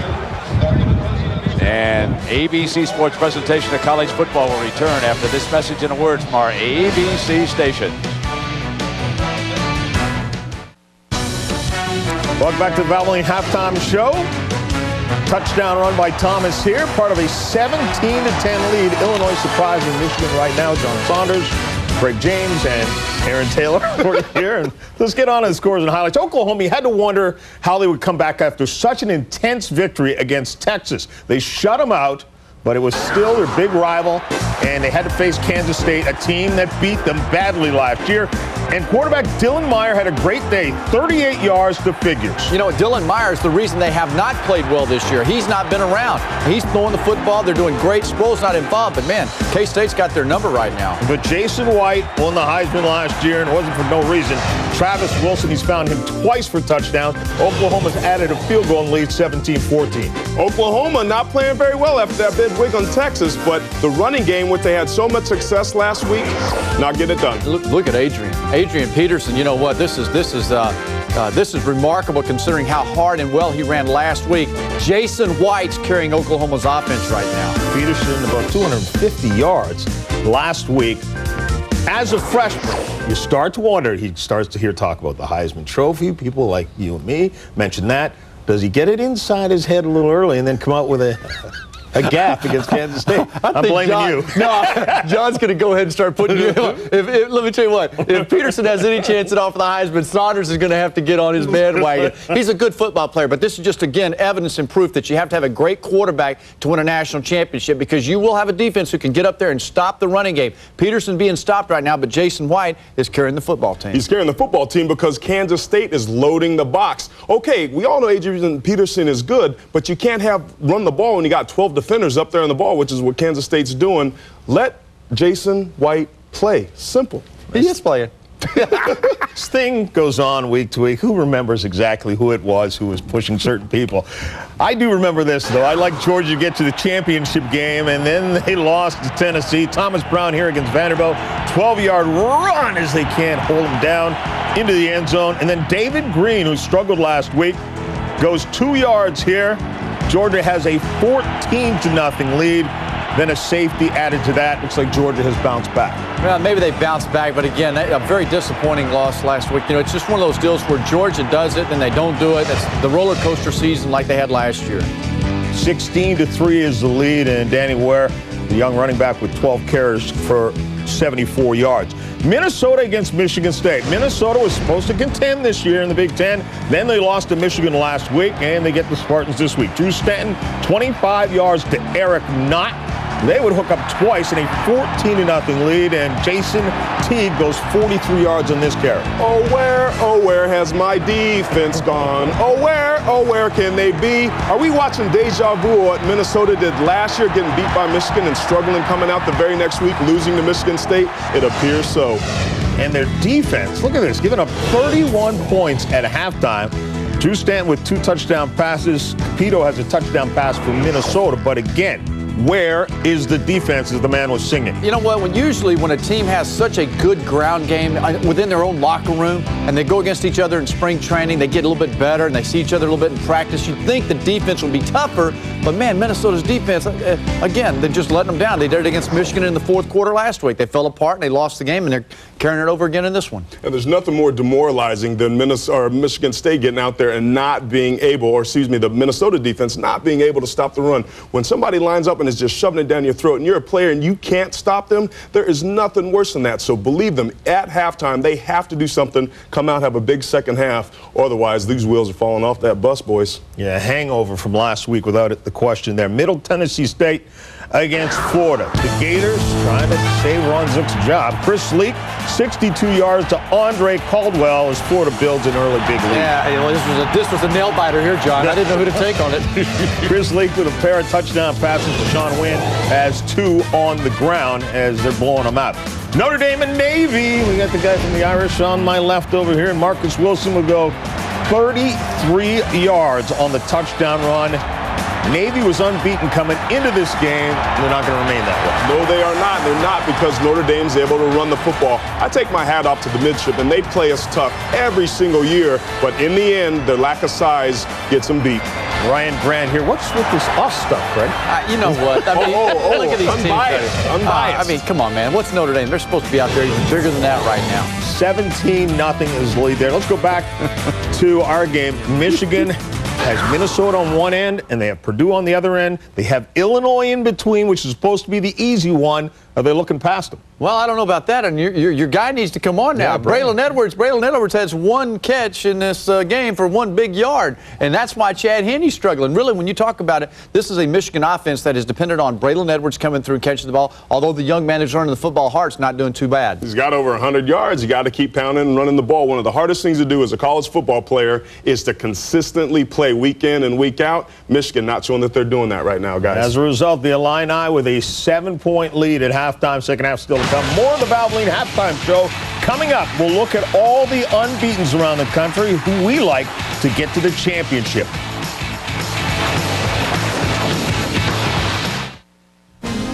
The Valvoline Halftime Show, brought to you by Valvoline Max Life, who reminds you at 75,000 miles, time to switch to Max Life.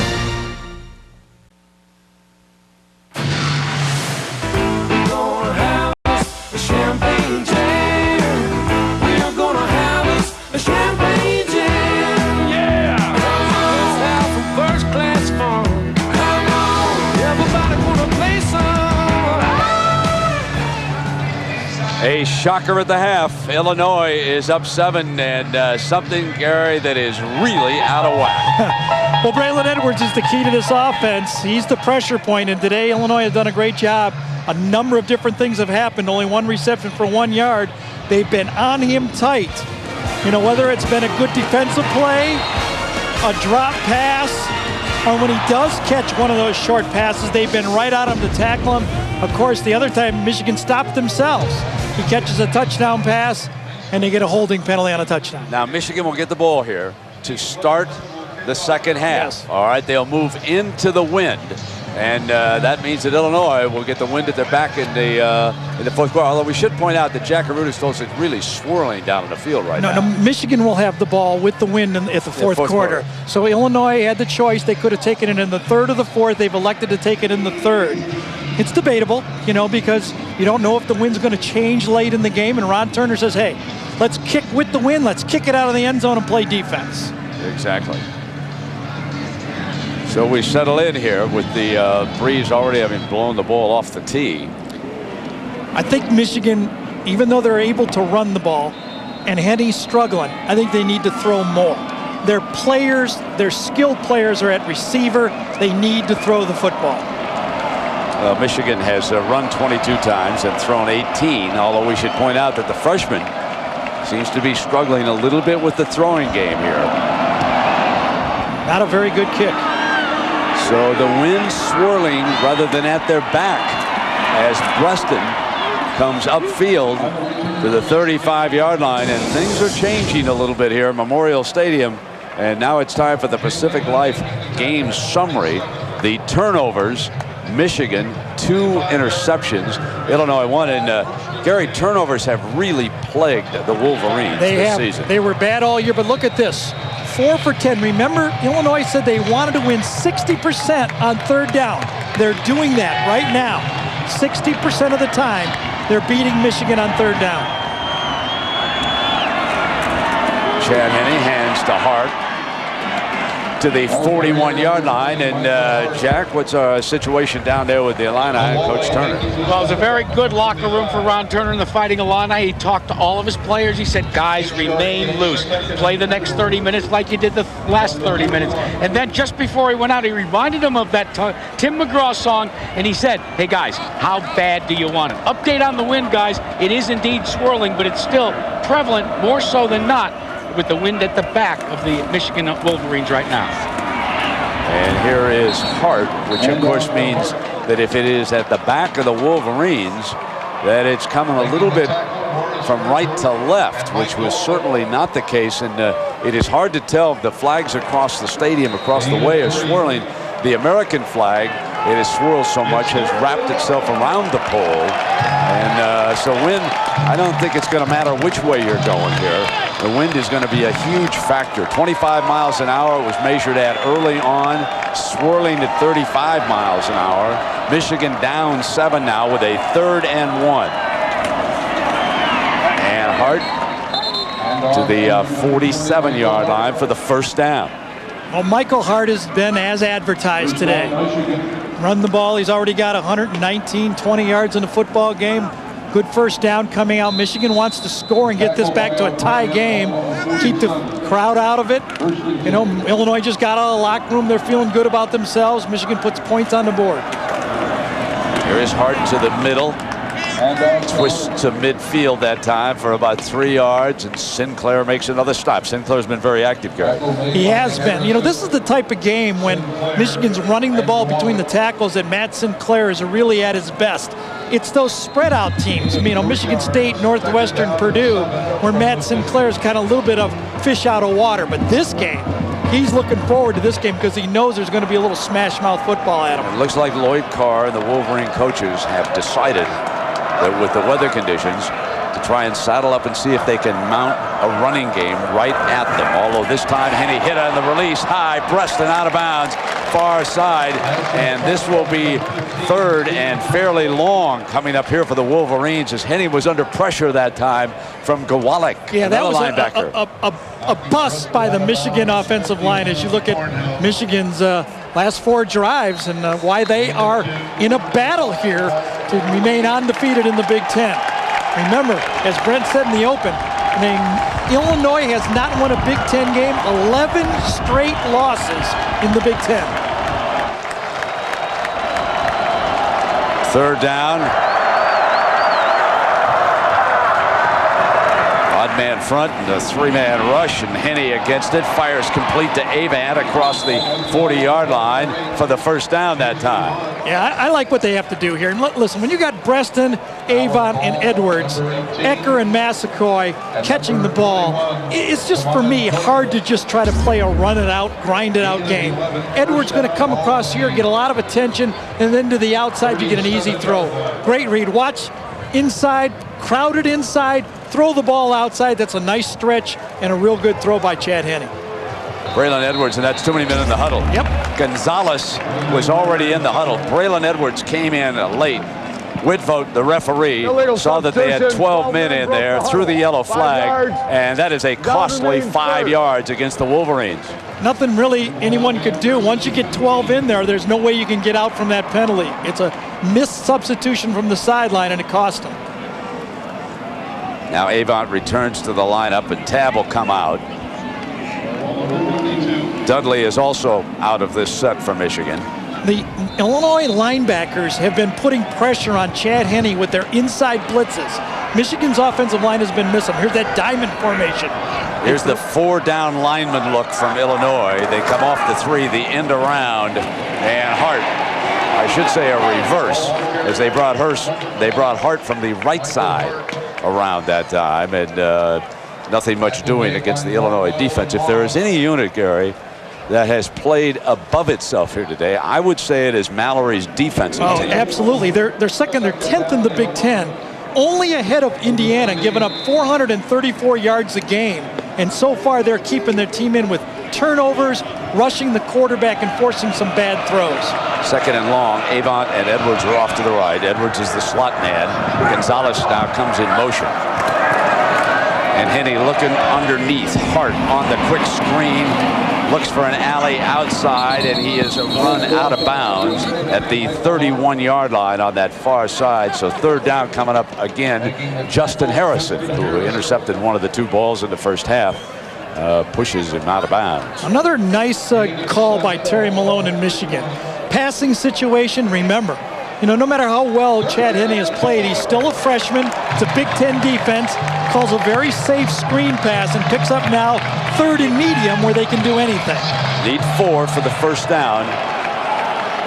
Need to get to the 26 for the first down. Draw play Hart.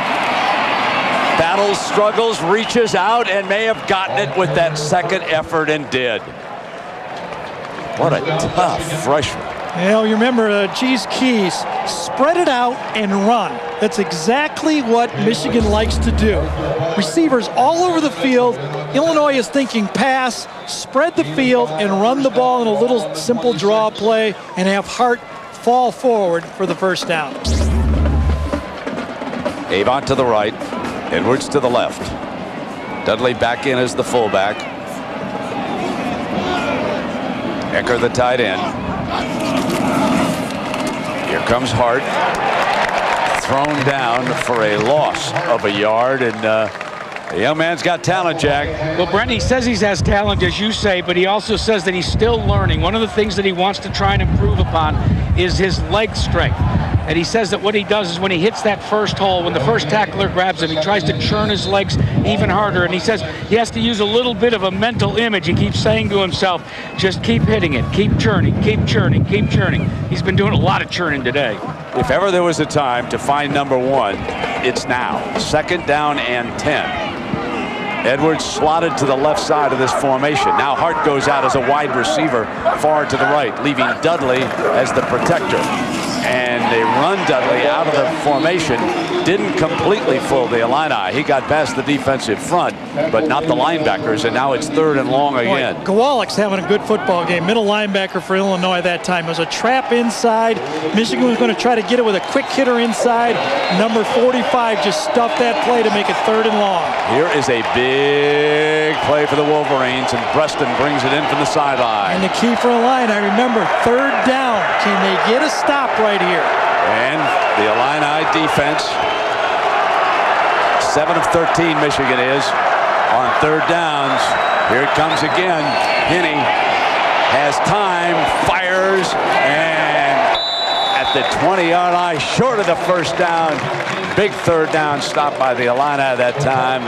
Kelvin Hayden, the converted wide receiver over on Thruston. And decision time here for Lloyd. Tough field goal with this wind out here. They're not indicating they're going to try it either into that wind. Exactly.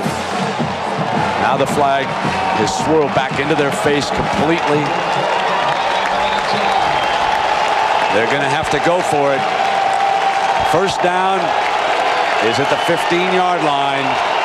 Need 3. Hart's the running back. Timeout. Right here. Look at that. Use a timeout.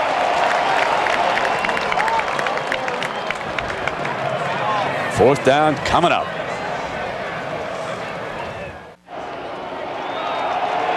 Fourth down and 3. Michigan trailing Illinois 17-10. Ball is just across the 20-yard line. Henney hit as he releases incomplete. Illinois takes over on its own 19-yard line because of the wind. Lloyd Carr and Michigan decided not to attempt a field goal. That's how much that swirling wind is affecting this football Illinois game. was very aggressive. They blitzed and went man-to-man. Henney starts out right, has to turn left. When he gets it, he gets a little crowd at his feet and makes an off-target throw. He had the option, he had the first down, and he missed them high again. Now it is John Butcher, who in that first half was 13 of 19 for 97 yards and no interceptions. Here's Pierre Thomas, stuffed by Michigan. He carried 14 times for 55 yards. Manning with the stop. You know, Michigan 13-play drive there, no points. Took, what, 6.5 minutes off the clock, and Illinois comes out with the lead. But Michigan showed themselves they can move the ball. Now Illinois cannot sit on this lead. Butcher's going to have to throw the ball again another 18 or 19 times in the second half, I think. Second down and 6.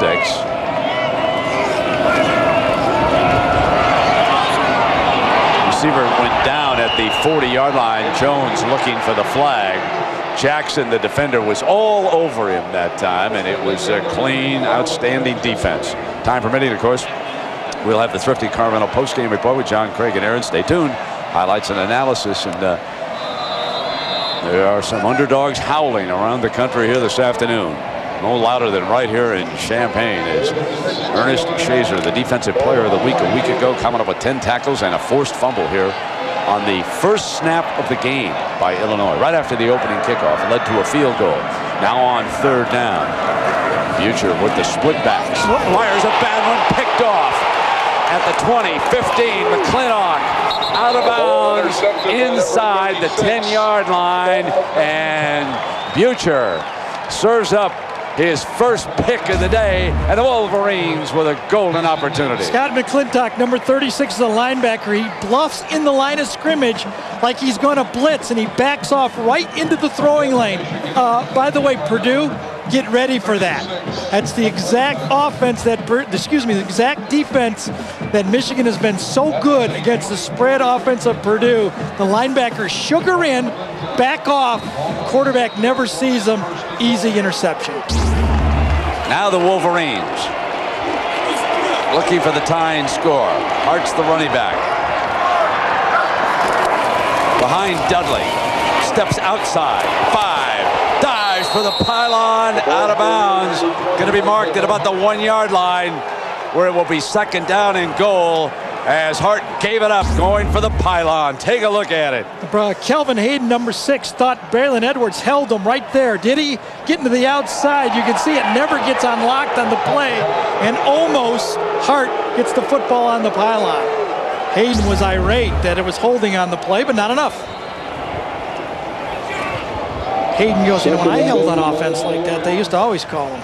Second down and goal. 2 tight ends.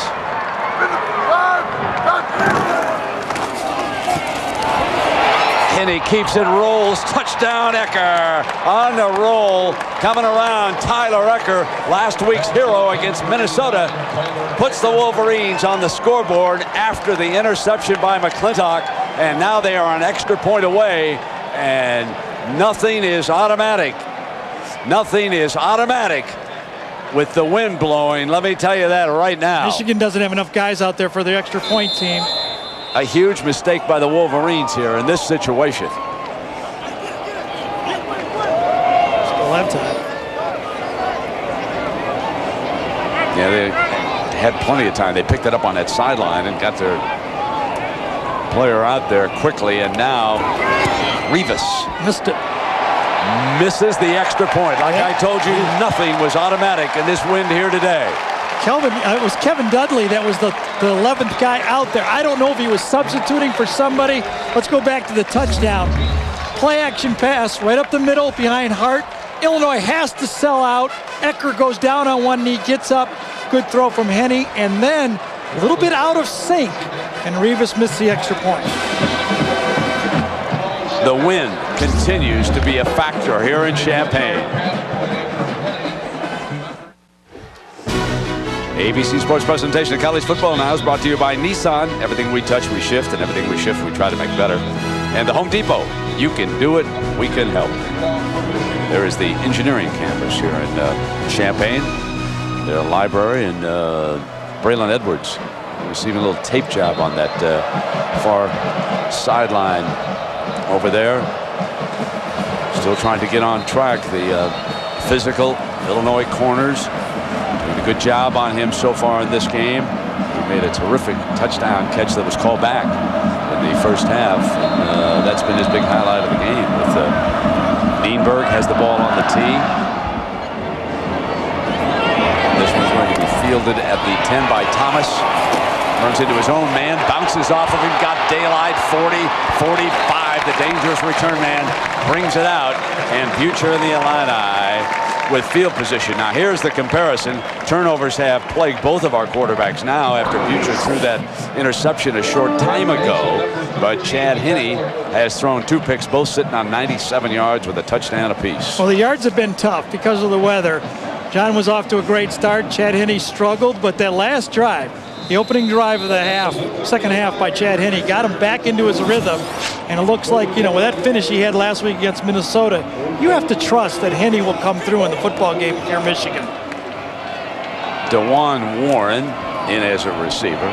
Thomas on a stretch play. Not going out there. Cannot get outside the defense. And again, Lamar Woodley, the young man from Saginaw, Michigan, a sophomore, doing a terrific job on that play. Michigan's defense is good because they have stars at a lot of different spots. Gabe Watson in the middle, we've talked about.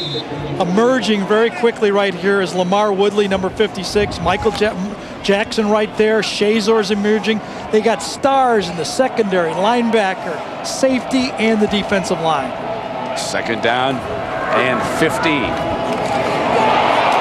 Butcher sacked at the 31-yard line. Lawrence Reed cleans up on the play for the sack. So the linebackers come on it. And a reminder tonight on ESPN, a terrific college football game. Virginia, how good are the Cavaliers? Al Groh doing a wonderful job of coaching down there at his alma mater in Tallahassee to play Florida State. What's your thought on that one, Garrett? Well, number one, it's hard to look at number 6 Virginia and number 7 Florida State. It's the other way around. Florida State is the lower ranked team, but I like Florida State. I think they're getting better, and I think I like them at home. Third down for the Illini. Blitz incomplete. And it's 3 and out. Butcher was under pressure from the corner. Jackson all over him. Yeah, and that's a staple rush for Michigan. 3rd and long. They like to bring Marlon Jackson off the slot, force the quarterback to throw that ball quickly. I'm surprised Illinois wasn't aware and ready for that. It's a staple. Now Preston back deep. Steve Weatherford, the punter for the Illini. The wind could help this return. Weatherford hangs it beautifully. Caught the jet stream. Now can Bruston find a hole? No. Down shy of the 20-yard line. So Weatherford with a terrific 62-yard punt. Illinois leads it by a point. Timeout. Suppose he drove all night from Ann Arbor? Yeah, right. I just don't hope I find him on the roads later. First down and 10 for Chad Henne and the Wolverines. Trail it by a point. Moved the ball well into the wind the last time out. Everything A-OK except for the missed extra point. Hart again. Bangs off would-be tacklers out to the 22-yard line. A very, very impressive freshman runner after contact. I know that Adrian Peterson down at Oklahoma showed his flash and dash outside and slashing, but this youngster is tough to bring down. Tough is the word. Look at that where he runs the ball up the middle. He's not one of those guys that are going to, like Anthony Davis, going to run their outside. He goes between the tackles in this Michigan offense. Kelvin Hayden, number 6 that time, really went for the ball and didn't wrap up his man and caused that play to work. Henny. Braylon. And first down. And John, how are the Georgia Bulldogs doing? Well, Brent, after losing to Tennessee last week, looking to get healthy against Vanderbilt. David Green, 22 yards to Leonard Hope. Touchdown. Vanderbilt getting crushed, 23-3. You see the numbers in David Green. Touchdown run as well. Brent. All right, John. So Green bouncing back. Was taken out of that loss last week, Gary. Yeah, Chad Henne's bouncing back too, don't you think? I mean, he went through his worst, and he's coming back, really settling down in the football game. Here comes Hart, slashing, got the corner. Wonderful run, showing balance all the way to the 45-yard line. Freshman Michael Hart. It's 26 more yards for him, and Hart on the day, 170 yards. Look, big pull to the outside that time. Tackle gets the man on the ground. Hart just turns the corner. Morris Virgil that time did not come up with the tackle. And, when Michigan starts able to run the ball outside on you, number 1's not going off the field. You start to have problems defensively matching up. Max Martin gives Hart a breather. Here's the other freshman to the 40-yard line.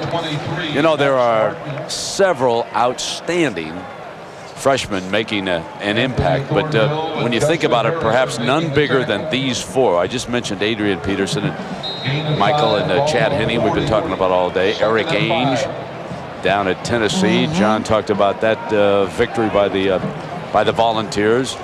And so there are 4 diaper dandies, superb, all 4. But Michigan's winning with 2 of them in the backfield at the same time. That is really some good coaching. And he got him on the move again. Here's Martin trying to join that select list. And he'll get thrown back. Now we've got Kansas State and Oklahoma going at it. So let's go back to John.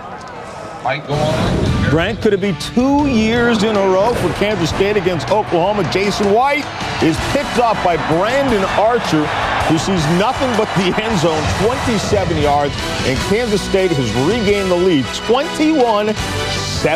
Brent. This is some Saturday, huh, John? I mean, the dogs are starting to howl all over the place. USC, look out, baby. Here come the Sun Devils. 3rd down.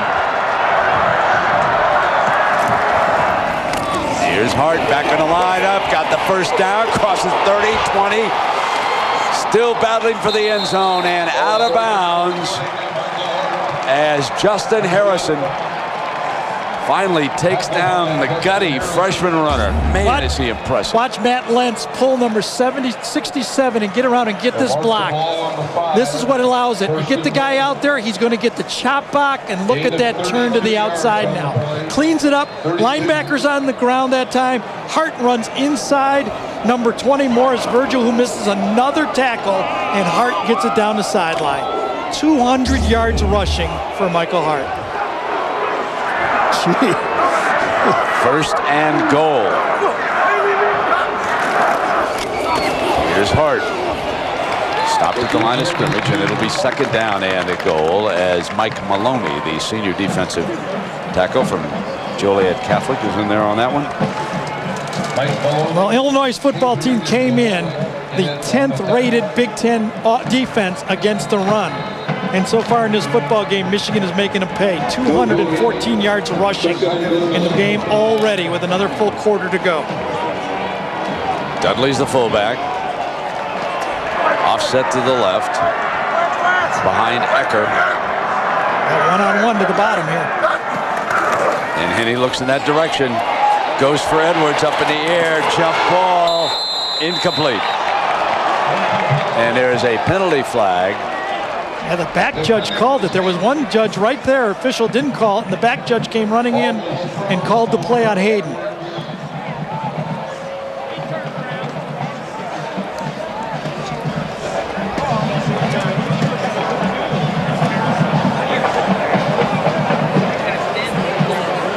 Calvin Hayden matched up man-to-man on that play. Ball put into position where Braylon could have Pass caught it. interference, defense, number 6. The ball will be placed by rule on the 2-yard line.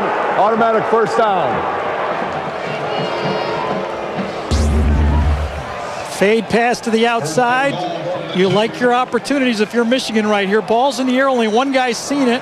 Hayden turns around and pushing with his left hand the whole time, but I thought it was interference. Pushing with one hand and swatting with the other hand. He maintained contact with that left hand on the jersey. Oh, nice cut by Hart. Stuff. Second down and goal. Good play by Hayden. A very aggressive defensive back, Gary, is number 6. And you know, he told us that he was going to play aggressively against Braylon Edwards, and that's what he did on that. He did on that one, but this time Michigan's tight ends don't rub off. Good job inside.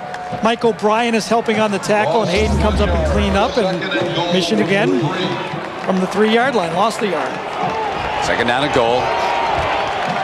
Hart still a running back behind Dudley. Dudley looking for his first touchdown. Will they try to give it to him somehow? No, they're going to try to run Hart off that block, and it's 3rd and goal. Hart cut inside into defensive traffic that time, and now it's the 3rd down call with Michigan trailing here by a point. Matt Sinclair was in there with Mike O'Brien. Michigan now likes to spread the field and still run Michael Hart up the middle. Let's see if they come in with their wide receivers against the nickel. The wide receivers are on the field. They just came in. And try to still run number 20. We asked for 30 touches. We got 34 so far by Michael Hart. This is what they like to do, Michigan does. Spread the field and run. Hayden will go with Braylon Edwards. And he's quarterback draw. Got it. Touchdown. Michigan leads on the quarterback draw by Chad Henne. And the spread helped relieve the defensive cluster in the middle. And Henne takes it in. Good call. An opportunity now. Does Michigan go for 2? It looks like they are going to go for 2 here. Quarterback draw. Illinois is running all over, blitzing the quarterback, looking for Hart, and they run the quarterback draw. Light ball.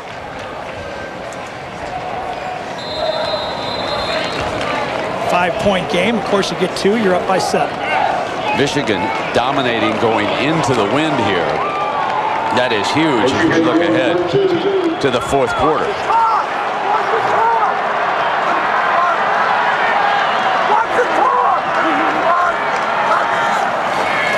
Need to throw for the 2.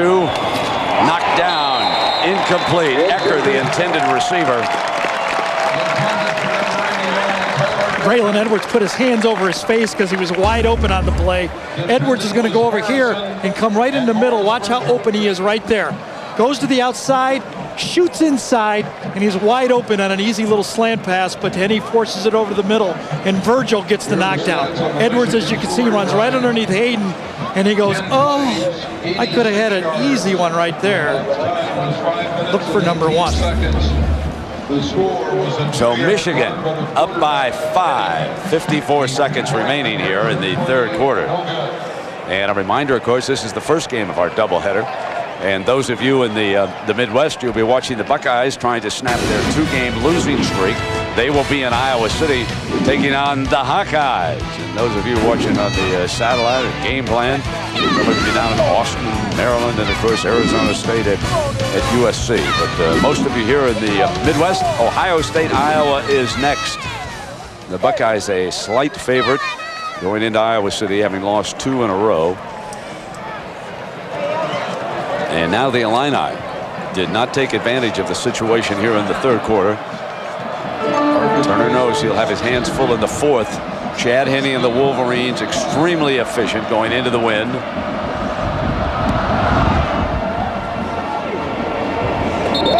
Hit a line drive that time, didn't he? Kept it low under the wing and it'll come out on the 20.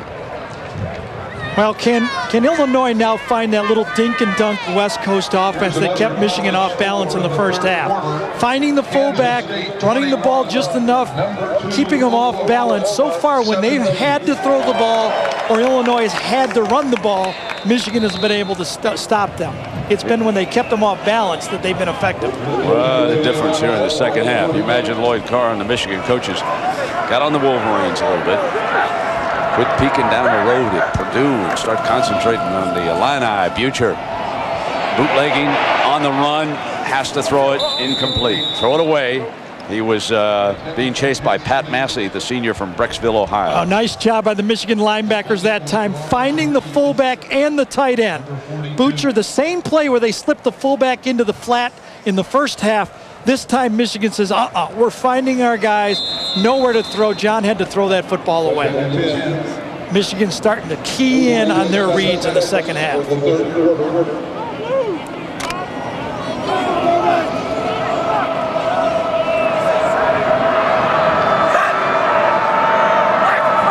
Jackson bluffing blitz.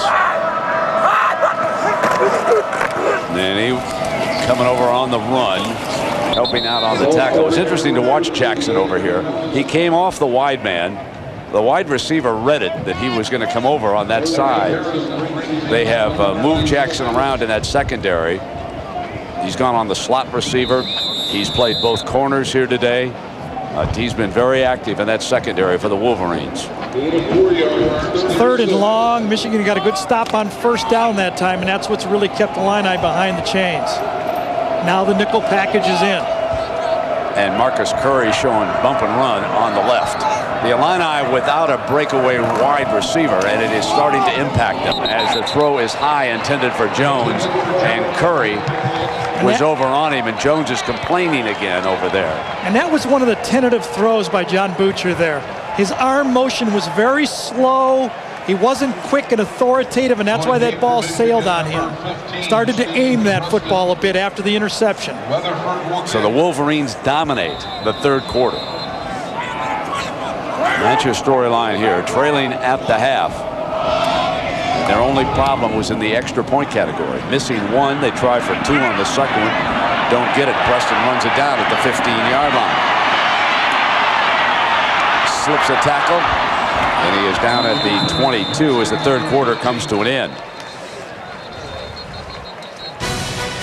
Michigan leads it by 5, 22-17. Back to this message and a word from our ABC stations. Untimed down to end the third quarter. There was a holding penalty on the punt. So what you are watching is 1st and 10 for Michigan. And they stuff him, and now they will switch ends. So it was a late flag on a holding penalty. And now they will flip-flop with Michigan leading 22-17 as we start the fourth. And, well, we've got a moment. Let's check in on that wild OU Kansas State game. And let's send you to New York and John. Brent, Kansas State was celebrating on the sidelines after taking the lead. Bad idea. Jason White to Mark Clayton. Whoops. Nice little move right there. Touchdown. And Oklahoma is back on top by 3, 24-21. Brent. All right, John, thank you. So that's a good one there. And I got to tell you something, Gary. We got more than we bargained for here today. The Illini have given us a good. However, Michigan really dominated the third quarter. They're starting to come now. Chad Henne's comfortable. We got Hart over 200 yards. Yep. I think that Michigan did a great job of using that quarter against the wind, basically, and driving the ball, making short third down plays. But the last punt by Illinois, having 3 seconds to go and using the wind, proved field position-wise good for Illinois. So still in the football game. Good game. Yeah, exactly, because Michigan botched another extra point. They've struggled with extra points. John Butcher needs to get back on his game, though. It looks to me like that interception has bothered him a little bit. He looks more tentative. Michigan's clamping on his receivers. He's starting to guide the ball. Well, again, Michael Hart, the freshman from Syracuse, 32 carries, 202 yards here today. Michigan with 319 total yards of offense, and Hart has 202 of them. He has been the difference maker here today. The Illini with only 151 yards. And as Gary aptly points out, Hart has another 23 yards receiving. Yep. This is 2nd down and long. And here he comes again, tacking on even more yards. And he'll break that freshman record. He smashed the one he set last week. He'll set one here today that'll stand for a long time, it looks like. My keys to the game was Michael Hart needed 30 touches. I really wasn't putting any yardage to that. I figured if he gets 30 touches, it means Michigan controls the game. He's now run 33 times and caught 3 passes, and they are controlling the game. What did Adrian Peterson get against Texas? 225, something like that? Yeah. Well, Hart's sitting on 214 here against Illinois. First down and 10. I don't know if you know, but Illinois is not Texas. I didn't want to bring that up. Didn't want to ruin a good story. Here's Preston over there behind a Braylon Edwards block, and out very close to the first down marker. Joe Mealy makes a stop for the Illini. It does appear that Michigan's in total control of the football game now, but it's still just a 5-point football game. Okay, so any mistake, you got 2 freshmen playing. Watch Braylon, gets a block right here. Does it on the linebacker inside. Sinclair that time gets a good block on the linebacker. Braylon not getting any big plays for Michigan today, but doing all the little things. Now the measurement on that far side. Again, very, very close.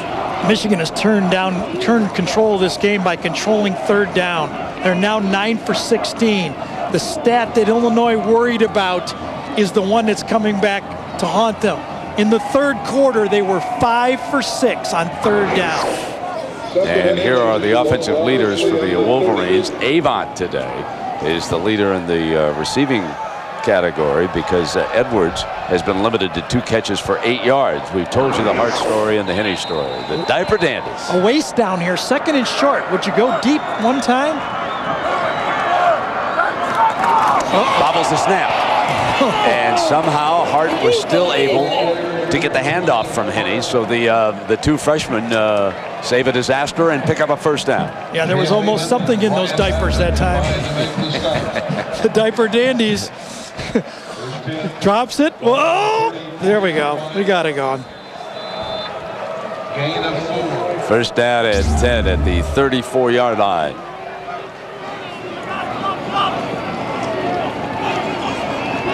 Hart, Dudley over on opposite wings this time, and here comes Hart to the Dudley side. Not much doing on that play, so it'll be 2nd down and long as Mealy, the redshirt freshman out of New Jersey, makes another stop. Yeah, no one blocked him for Michigan that time. The middle linebacker, when he's on blocked, you know that's a bust. That's a mental error somewhere on that offensive line.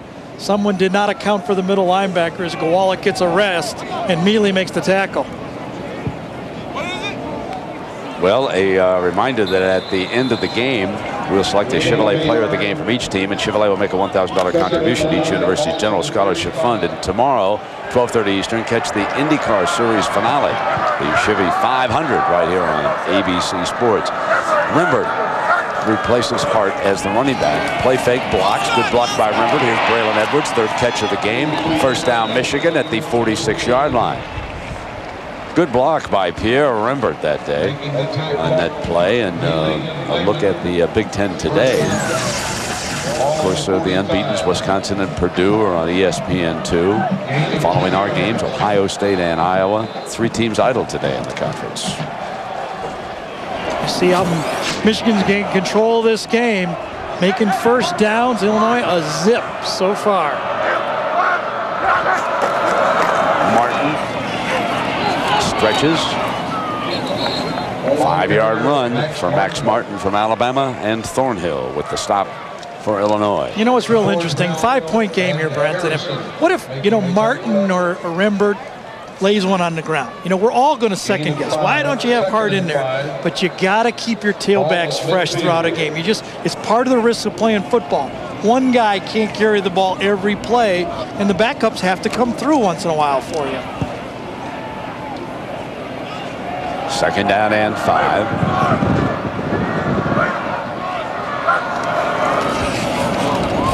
And here comes Martin swinging to the right.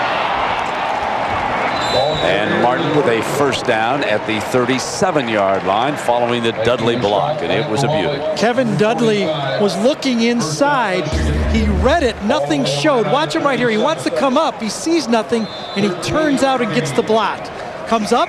Nothing there. turns out on the safety, does a wonderful job of finding Morris Virgil that time, and springs the running back into the secondary. That's what a blocking back can do. First down at 10 now.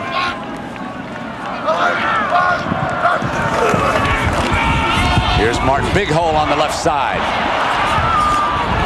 Another first down.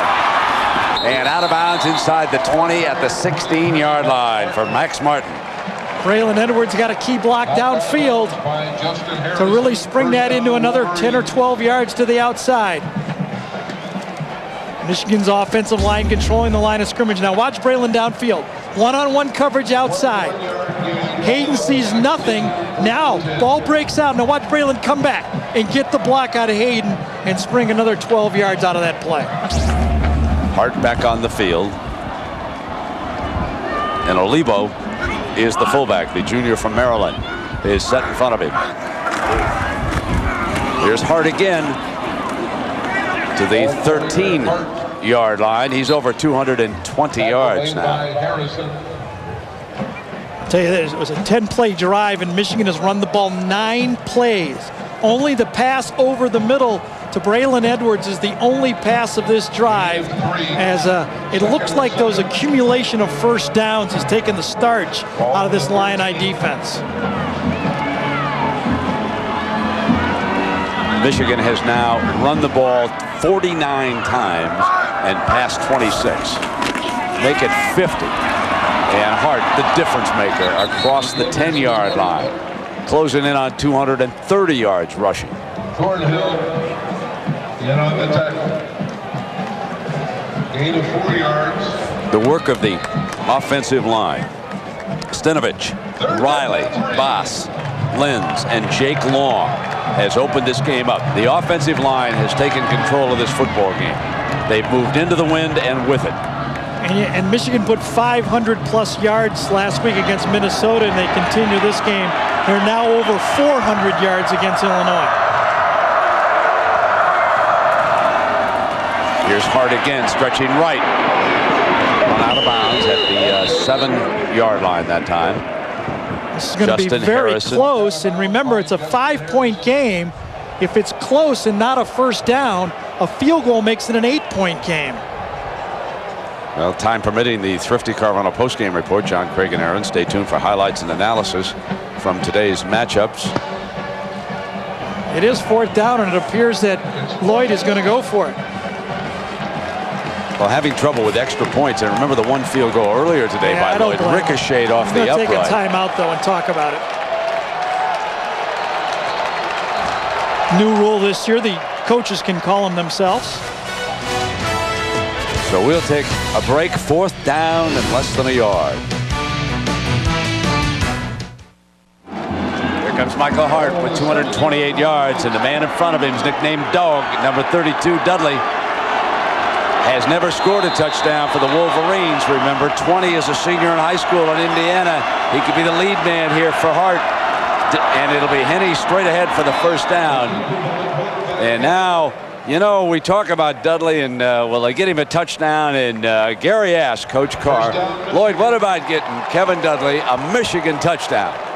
He came to me back in the summer and he wanted a guarantee that he was going to get a chance to score a touchdown. And I refused to give it. But Kevin Dudley is one of the greatest joys I've had in coaching. And here he is, the lead blocker. And Gary, if they were ever going to try down in here, I'll tell you. They need a touchdown bad. They don't care who gets one right now. Michigan needs to get this game into a little more comfort zone. Dudley, the lead man for Hart. Hart gets to the 4-yard line, and he's hit from behind by Matha. And let's go down to Jack Arute. Well, Brent, let me lobby for Kevin Dudley to get the ball to try and make this score. He was an outstanding running back in high school at Brookville, Indiana's Franklin County High. Had 525 carries, 3,296 yards. And get this, he rushed for 45, count them, 45 touchdowns. Come on, Lloyd, give him the ball. I wonder how Coach likes us up here lobbying for Dudley to get Unless the football. Unless he fumbles it, then we're all going to say something. He's the lead blocker. He's going to block. And Henney's going to throw, man, high and incomplete. Well, he tried to get him the ball with a touchdown pass to the the flat on the play, but it was covered, and Hetty threw it away very smartly. Remember, Michigan has to be thinking here that a field goal gives them an 8-point lead. They're going to try to slip Dudley into the flat. That catches the ball well, nothing there, smartly thrown away. You just can't afford a turnover down here. And they'll take Dudley out now, and they'll spread the field. Remember, the last time they spread the field down here is Chad Henne kept it on the quarterback draw and went in for the touchdown. They're back on the 4-yard line this time. Their big three wide receivers on the field, and instead it is Hart, and he reaches out. Second effort, battles, touchdown. My, what a second effort by Michael Hart. I am sure you see 32 pointing up at the press box. They will review this one as they take a look up above. And Justin Harrison, he's a smart young man. Yeah, they've watched TV, right? Did his knee come down? That's the key. He gets hit. I don't see it. It's not clear on that one so far, is it? He stretched it out. That's one look. And I wonder if Turner takes a timeout here to take an opportunity. Goes forward. That's not clear. And did Illinois call a timeout on the play to give the replays time to get on the air? Either that or no, there's been a buzz upstairs. Okay. There has been good. It's being reviewed, and this is exactly what they should do in this situation. Absolutely, because it's a close play, 5-point game. So far, I've seen nothing that I would overturn this from myself. Looks like his leg was on top of a teammate's yes, it leg does to when me. It's going down. And just as it hits the ground, the ball is breaking the plane, it looks like to me. Stretches out. Has to be indisputable. Right, stretching video out. evidence. I think that's a touchdown so far. One more look. See if we can find another angle.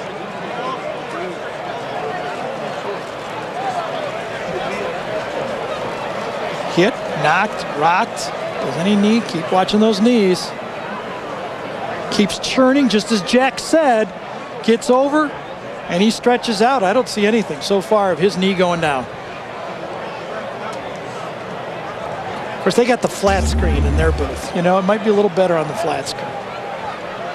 You know, it's an important play, though, and I'm glad they've gone to replay. This is what it's for, a 5-point game. If it's not a touchdown, Michigan has to kick a field goal.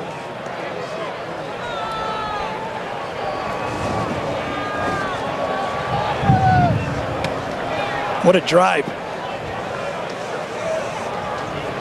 So we close in on 2 o'clock Central Time.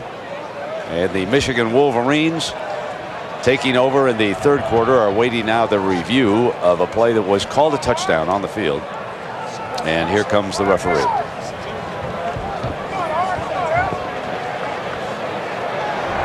After reviewing the play stands as ruled on the field. It is a touchdown. That's all Turner can ask for in that situation, and it certainly seemed to us to be the correct call. If the knee was ever close to me down, it looked like it was on the leg of a teammate as he reached out and broke the plane of the end zone. He is so tough to bring down after contact. That's 234 yards for Hart. Spread the ball out and run inside the 10. Michigan loves to do that. And for 2, and they've got it to Avant easy that time. Yeah, that's a stop fade. That's a very good call by Michigan. So many teams run that fade to the end zone. That time you start the fade and throw behind the receiver. Watch this. Throw behind. It's a stop fade. It's called all the way. Beautiful execution. So in the second half, Michigan steps up and takes charge. ABC Sports presentation of college football brought to you by the new Chevrolets. 10 new cars and trucks in 20 months, an American Revolution. Pacific Life, offering insurance, annuities, and investments. Pacific Life, the power to help you succeed. Miller High Life, to live simply, proudly, boldly, manly. This is the High Life. And Outback Steakhouse, no rules, just right. There's the bell tower, and Gary, umpire took a beating here. Right here, runs into Mike Wallach, number 45 right there. The umpire is taught to try to move up in the line of scrimmage at the snap. But at the same, you can see he got knocked dizzy right there, kind of almost out on his feet, but tough guy. Jeff Carr is a umpire on this crew, and they asked him when they were tending to him, what's the score? 30-17, he said. Okay. No, he asked, did they make their two-point play? Because I didn't see it. What a drive by Michigan, huh? 16 plays, 91 yards, 14 of them runs. Gary, the only disappointment is Dudley didn't score the touchdown. Yeah, well, they tried to get him the shot on the pass play. He was covered. Give him a shot. And Michael Hart today, 40 carries. That's 4th all time. And they show reverse on the kickoff, and Michigan says, down at the 16-yard line where it will be 1st and 10. So here's your offensive leaders for Illinois. Most of the damage, Gary, done in the first half. Well, it's been nothing in the second half. They don't even have a first down, I don't believe, yet in the second half of this football game. And not one first down. Michigan has just rolled from a 7-point deficit to a 13-point lead. That's 20 straight points by Michigan in the second half. The Illini now looking for something. Thomas short of the 20-yard line. Well, as the two-time Pro Bowl defensive tackle, the Patriots, Richard Seymour, is an expert in the art of the quarterback sack. To find out how little he knows about the receiving end. That comes when Troy Brown turns the tables on this week's edition of Monday Night Football. You've been sacked. I saw that check. Looks like he thinks he's giving away $3 million. That's going to be pretty good. 2nd down for the Illini. Woodley's got his hand down right there in the 4-man rush. Short of the first down on the completion that time to Kornfeld. Again, Kornfeld is one of those possession receivers. 70% of his completions were for first down. That one was close. Illinois just not enough talent. Isn't it apparent the longer the game goes on that each little position Michigan has a better player? You know, out of the, again, 22 positions, probably Michigan has better talent at 20 of the positions, and it just wears you down after a while. First down by Butcher's keeper.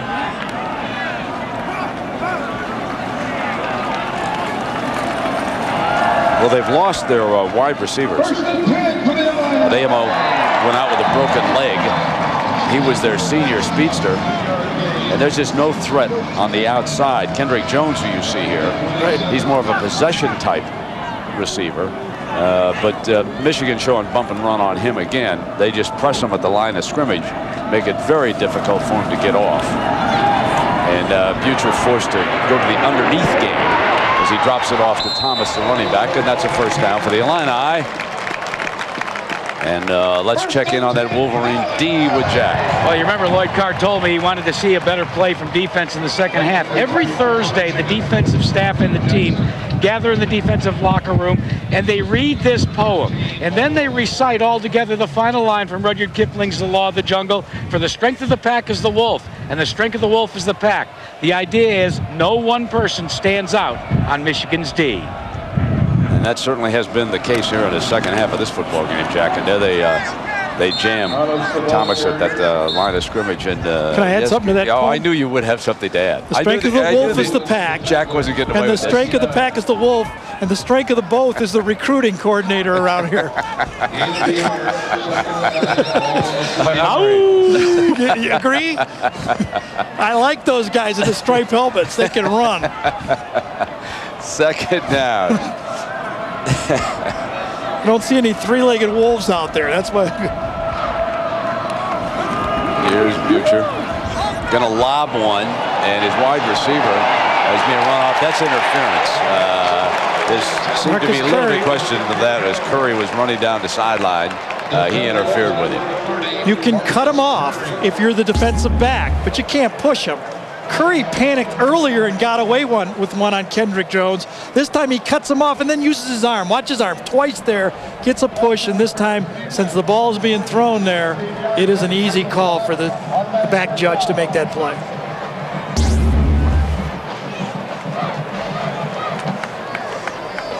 Michigan 30, Illinois 17. The Illini led it at the intermission by 7.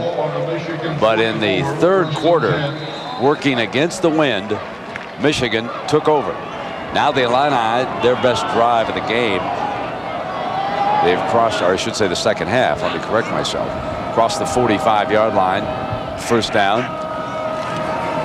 That three-step, quick throw, and that time Franklin Payne, the sophomore from Jackson, Tennessee, was the receiver, and the tackle by Jackson.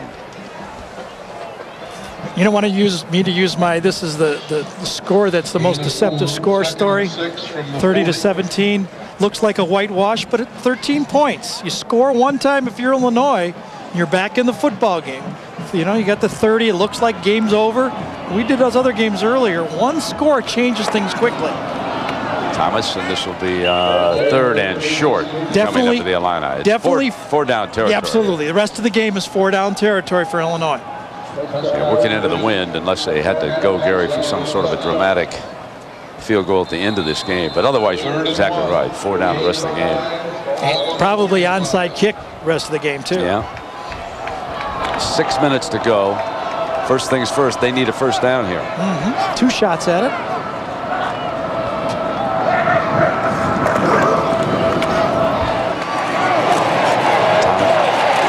Shakes, bakes, gets it. First down for the Illini. Clock stops just shy of the 30-yard line.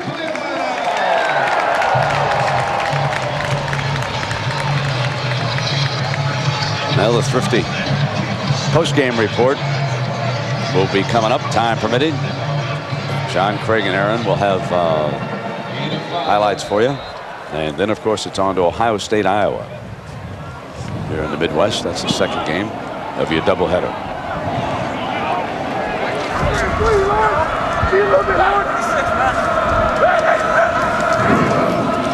Future. Get rid of it. Good job by John Butcher that time, the veteran. Nothing there to the outside, got out of the pocket and threw it far enough to get the no intentional grounding. Pierre Woods on him with pressure that time. The Michigan DBs do not respect any of the speed from Illinois. They crowd every route. Every route is very, very tough to complete.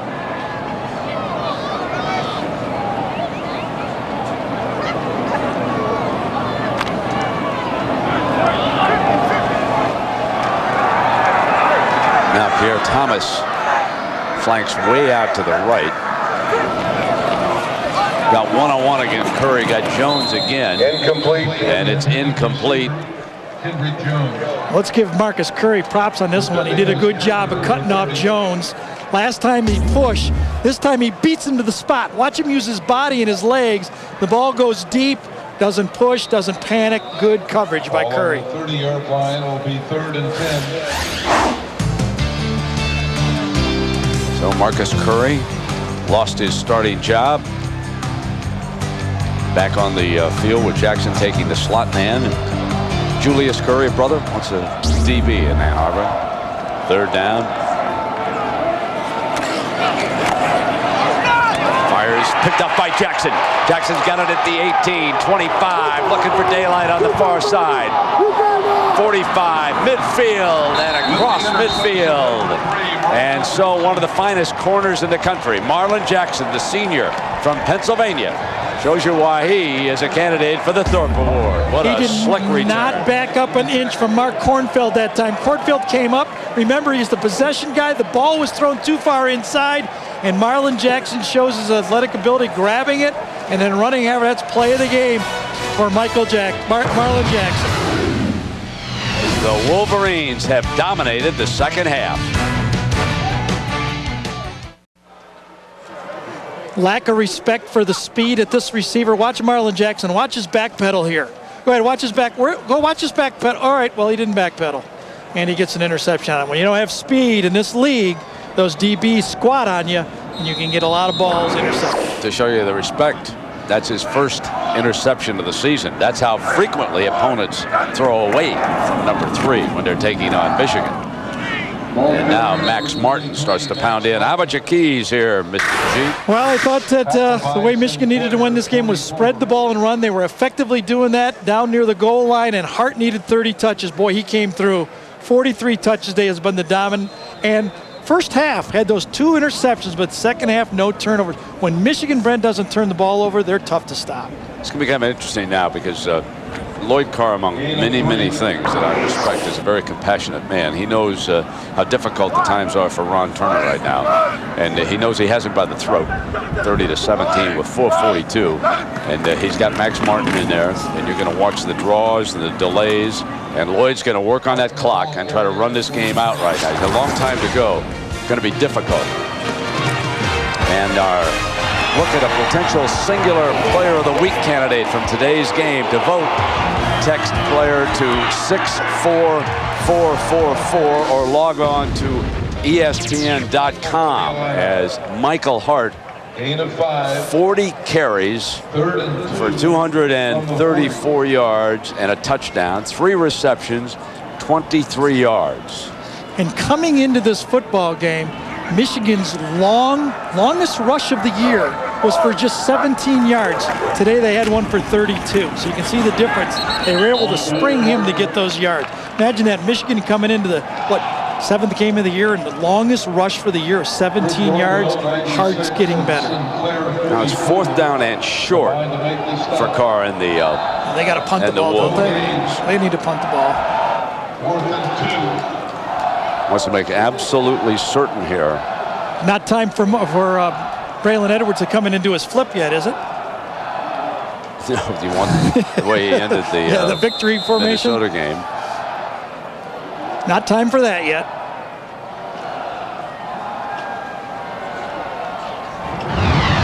This, of course, was a week ago. Watch number 1. Game over. Yeah. In your helmet, shoulder pads to be able to do that. Edwards with only 3 catches for 18 yards. Don't you just get the feeling that the Michigan staff, the administration, the fans, and the players are going, I'm glad this game is over. We can get on to Michigan, on to Purdue. We've been talking about it for 2 weeks. Now we get to concentrate on Purdue. 3:25 to go. Certainly Lloyd doesn't wind up in any kind of a 30-24 game with an onside kick, so he's taking some precautions over here. Not, a blocked punt. Illinois really, as Gary pointed out, with this score, you're just a couple plays away from climbing back in. So the Wolverines being pretty careful right here. 3:30. So with the timeout, the clock is being changed to 3:30. So let us take a break.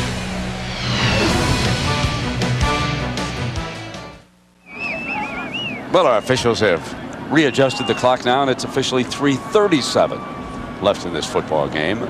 So a few more precious seconds for Illinois. Finley is on the field to punt it. The Illini will be moving into that wind, trailing 30-17 here. And he'll boom this one onto the end zone, and they'll come out and bring it out in the 20-yard line. Time for the Pacific Life game summary. And the throw to Ecker by Chad Henne. That was his touchdown pass. Then his quarterback draw. Then the 3rd touchdown was a great effort by the freshman Hart, who has carried 40 times for 234 yards. Yeah, I think Lloyd Carr loves the way Michigan won this game. They come back in the second half. They didn't have to do it with fancy 300-yard passing. They've established the running game now for Purdue to stop with Hart. They go into the Purdue game now with everything working, all the offense clicking. Future on the slant. That should be interference on Curry. It is. That's pass interference. 15 yards, 1st and 10, and let us get an update from John Saunders. Brent, what separates a good team from a great team? Or might be having a Heisman Trophy winner quarterback. Jason White, 8 yards to Mark Clayton. 2nd time they hooked up in the game. 4th touchdown pass of the game for Jason White, and a 10-point lead now for the Sooners. All right, John, that's a 10-point difference there, and the first down has just been marked off after the pass interference by Curry, and I guess that Mr. Curry better get his act ready for Purdue next week. I think he jumps everything, and he's very physical. Here comes Butcher in the pocket, complete, another first down to the 46-yard line. Franklin Payne. Well, our Chevrolet players of the game, and no surprise, Michael Hart. What a performance. There are his numbers, 257 total yards, and Mike Wallach with 15 tackles. Butcher backfires complete again, out of bounds. Clock stops.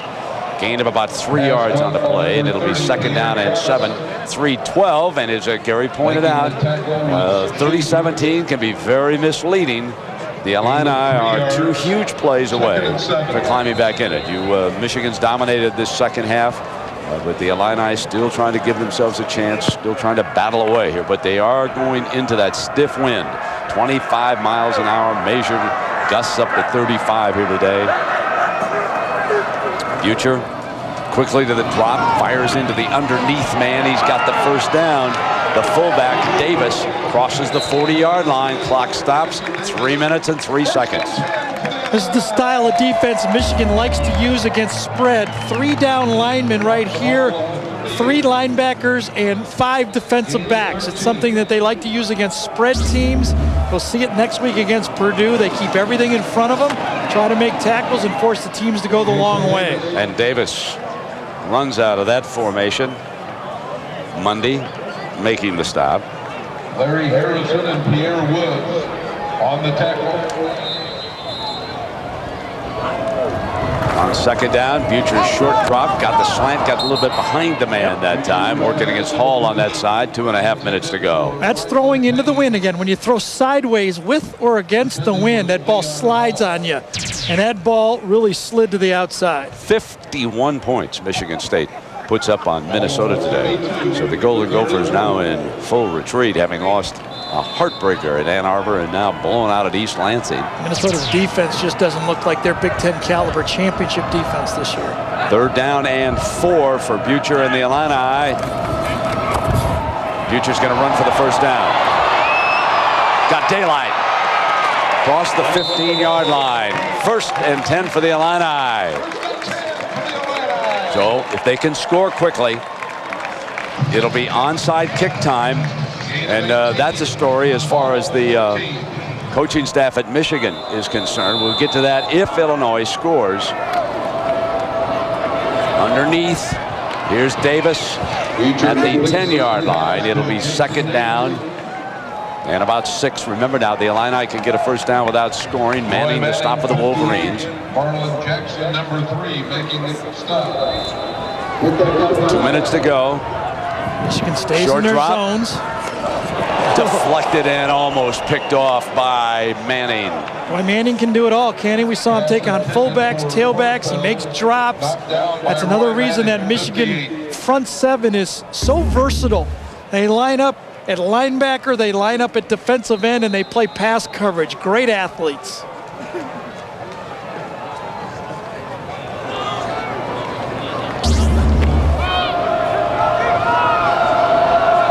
Now Butcher brings him up on 3rd down.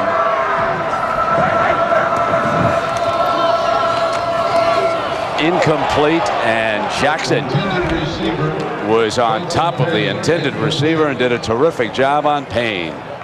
Defending was Marlon Jackson, number 3. Payne coming across number 80. Marlon Jackson was all across him on that ball, but the ball was in front of him, not catchable. 4th down. Gotta have Illinois it. must score here. Yep. Or get the first down. 1:57 to go. They can still get the first. Need about 5 yards for that. Michigan But stays here's your ball game right now. Butcher. Incomplete, and it's Jackson again. Penalty. There's your first down. A little bit too tight on the coverage that time. And the flag is thrown. He closed so quickly on that throw that time. He actually beat the ball to the receiver. It was bang, bang.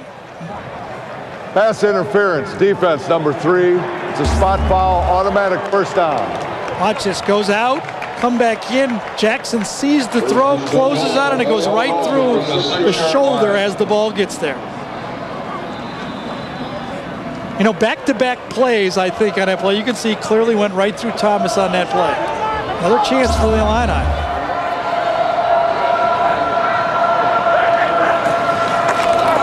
Quarterback draw, Butcher. And there was just too much traffic in the middle that time. Nothing had opened up for him. There was no daylight. Brent, real interesting. Ron Turner went up to the official before the play and said, after this play, if we don't score, I'm going to call a timeout. So you knew it was going to be a run. He was thinking ahead. He called the quarterback draw and got the timeout called very well. Way to think ahead as a coach.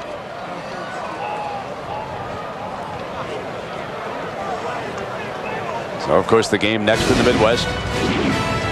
Ohio State at Iowa. The Buckeyes trying to snap that two-game losing streak.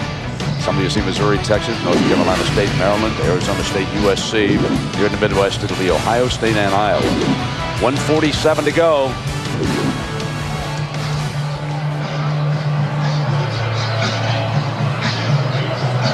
Turner knowing that he needs a touchdown, an onside kick, and a second touchdown. So it'll be second down and goal for Butcher. The fullback, Jason Davis, has been very effective coming out of the backfield as a receiver. Coach Turner has not used his tight ends as receivers today. Kendrick Jones has been a possession type. They have to be very aware of where number 3, Marlon Jackson, is defensively. A little bit too aggressive that time for the Wolverines, but he's not something you could beat easily. They have attacked Curry a few times. Butcher fires high and incomplete, and now it is third down. Franklin Payne the target. Receiver was Franklin Payne. 1:42 remaining in regulation. 30-17 Michigan over Illinois. Illinois led by 7 at the half. They have been shut out here in the second half. The Buckeyes and the Hawkeyes are next. But the Illini must score a touchdown and have a successful onside kick here to stay alive, and they've got 2 downs to do it. This is third. Butcher waits for the clear, throws the interception, and that's going to do it. Picked off by Michigan. That was McClintock. Not a well-thrown football, and McClintock with his second interception of the game, and that is the 4th Illinois turnover. Very interesting. Michigan stayed in the zone look the whole time. Every play of this drive, once Illinois got inside the 15 to the 20-yard line, Michigan kept all of their defensive backs looking at the quarterback and just watching and taking up space. Get used to this, Purdue. That's what you will see coming next Saturday. Well, there's the young man with a couple of picks and his favorite former pro athlete. Played some great college football right here in Champaign, the legendary Dick Butkus. And McClintock also a pretty good baseball player. Pretty good hands he has shown us here today. And a penalty flag falls. Yeah, Michigan jumped off sides. False start on Michigan.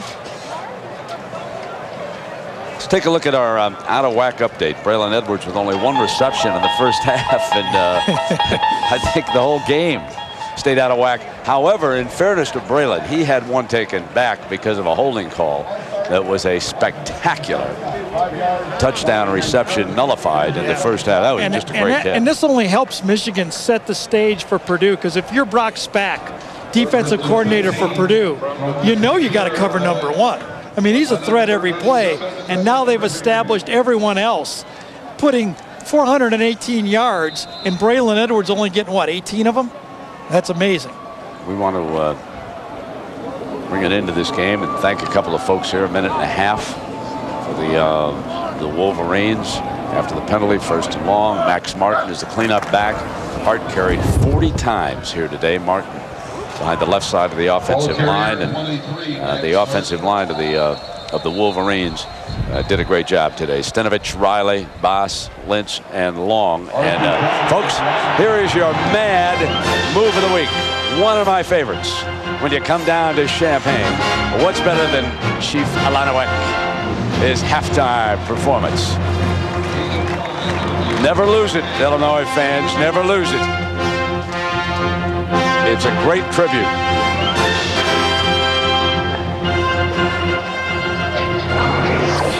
And about 30 minutes after this game ends, it's hoops time, and I'm looking out here. I'm at Assembly Hall. They're lined up. Jack, they're lined up over there to get into basketball. Well, it's no surprise, Brent. Consider the fact that all the preseason publications have listed the Fighting Illini as probably one of the top 5 teams in the country. Why? Well, how about D. Brown, their point guard? And how about the fact that the starting 5 from 1 year ago that was so good are all back? For Illini fans, the countdown has begun. It's 31 minutes and 28 seconds before that place gets filled to the brim and the Orange Crush starts cheering because hoops will be officially underway. That is amazing to look at a football stadium empty and look across the way. There's got to be 2,000 people walking in that door right now. And Gary, all the experts say that the Illini have a chance to get to the Final Four. And wouldn't that be something? That's right down the road in St. Louis, I believe, this year. Yep. Oh, would that be something, huh? Great team. We look forward to seeing the Illini. Coach Weber this year. 30-17 Michigan here. And the Wolverines keeping themselves alive in the race for the big BCS Bucks. Pasadena doesn't sound too bad for the Wolverines. Well, wait a minute, I forgot. Ladies and gentlemen, my apologies. Mr. Daniels, a big Purdue guy. I know. Hey, you got to win them no matter what, right? Isn't that the truth? And you know, Wisconsin in the middle of a great year. I guess Minnesota's now out of it with the two defeats. And how about the job John L. Smith's doing up at Michigan State? They're very improved football team. Yeah, and there's Braylon Edwards in the victory formation as we come down inside of a minute. Does he do it on the road too? I don't know. There's the, he might have been warned. I tell you what. Who's the kicker that got hurt pulling one of those things? The Tampa Bay kicker or something like that? It was never the same. Came from Kansas State, huh? Grammatica. Remember Grammatica? You pull a muscle doing a flip. Lloyd might be upset. And he takes him out. They're going to get him out of the game. There's going to be no somersault here today. That's pretty funny. That's pretty funny. And you know what? Lloyd is really furious with Chad Henne. You know what he's saying? Don't you be dinking around out there when you can get that knee and get down. You know? Remember that shot? What was San Diego State? By San Diego State. And as a result of what went on out there, Finley going to have to punt it, and they'll probably take the penalty now to let the time run out. Let me thank a couple folks here, the SID. Offense number 39, 5 yards. The down remains 4th. The University of Illinois Associate Sports Information Director, Cassie Arner. And thanks, Cassie, for all your help. And from Michigan, of course, Dave Abloff. And Dave, we look forward to seeing you prior to the Purdue game. And Michigan took time out here. Gary, what's going on? I'm pretty surprised if Michigan punts here. I really am. It's a 13-point game, 14-point game. They should take a safety, okay? And then they have a free kick on the play. Well, let me remind everybody what we're talking about next Saturday. It will be Chad Henne, Braylon Edwards, and the Michigan Wolverines taking on Joe Tiller's Purdue Boilermakers, Kyle Orton, perhaps the hottest throwing quarterback in the country. But we will see what happens between Purdue and Wisconsin a little bit later today. Orton and the Boilermakers are going up against a big-time defensive front. Best defensive line Gary and I've seen this year in Wisconsin. And they Bell and Starks are not bad, and Jimmy Leonard makes plays in the secondary too. They'll give him a game. See, with it being 14 points here wins the game for Illinois, I think Michigan can just take a safety here and get out of it. Well, let's see what happens here. Coach Danielson would take a safety. They're going to do that. They put Jermaine Gonzalez back there because he's used to handling the ball. Here he comes. He's got 12 minutes to kill. 12 seconds. I should say. Here he goes. And there's a penalty flag. Yeah, they're all holding. You can hold as long as you want on a safety. Penalty markers are down. Now let's see. There's 3 seconds left on the clock. It's a long time to kill. We've been running back like there. It's like doing a.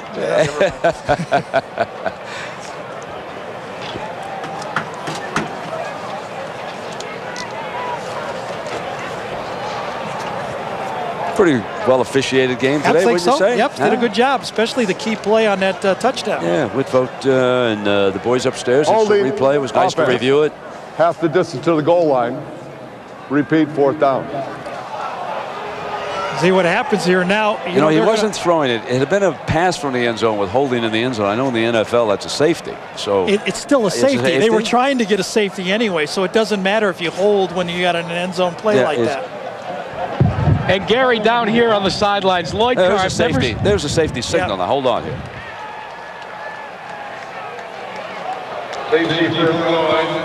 Yeah, there's that's what I wanted. That was the strategy. That's what we practice. Let's take a few seconds off the clock. You know what Lloyd's really doing? He's just cutting into the Ohio State TV time. Yeah, just one more chance for one more recruit to watch Michigan instead of Ohio State. Columbus, continue to suffer.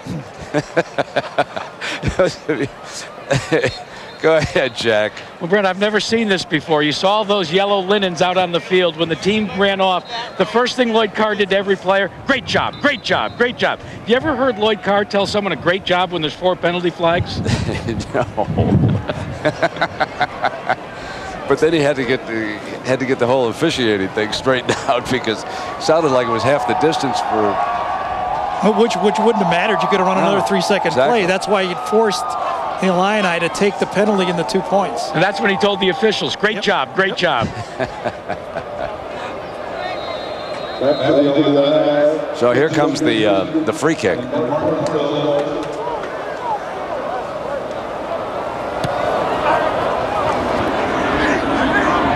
And fielded by Kornfeld, and that's going to not quite do it. Looking for someone to lateral to. And that'll bring it to an end. So it is 30-19, an 11-point win. And Ohio State, Iowa coming up next. ABC Sports is online at ESPN.com. Search ABC Sports. Stay tuned for part 2 of ABC's college football doubleheader coming up. Again, the final score, 30-19 for Gary and Jack. I'm Brent. So long, everybody. This has been a presentation of ABC Sports Championship Television.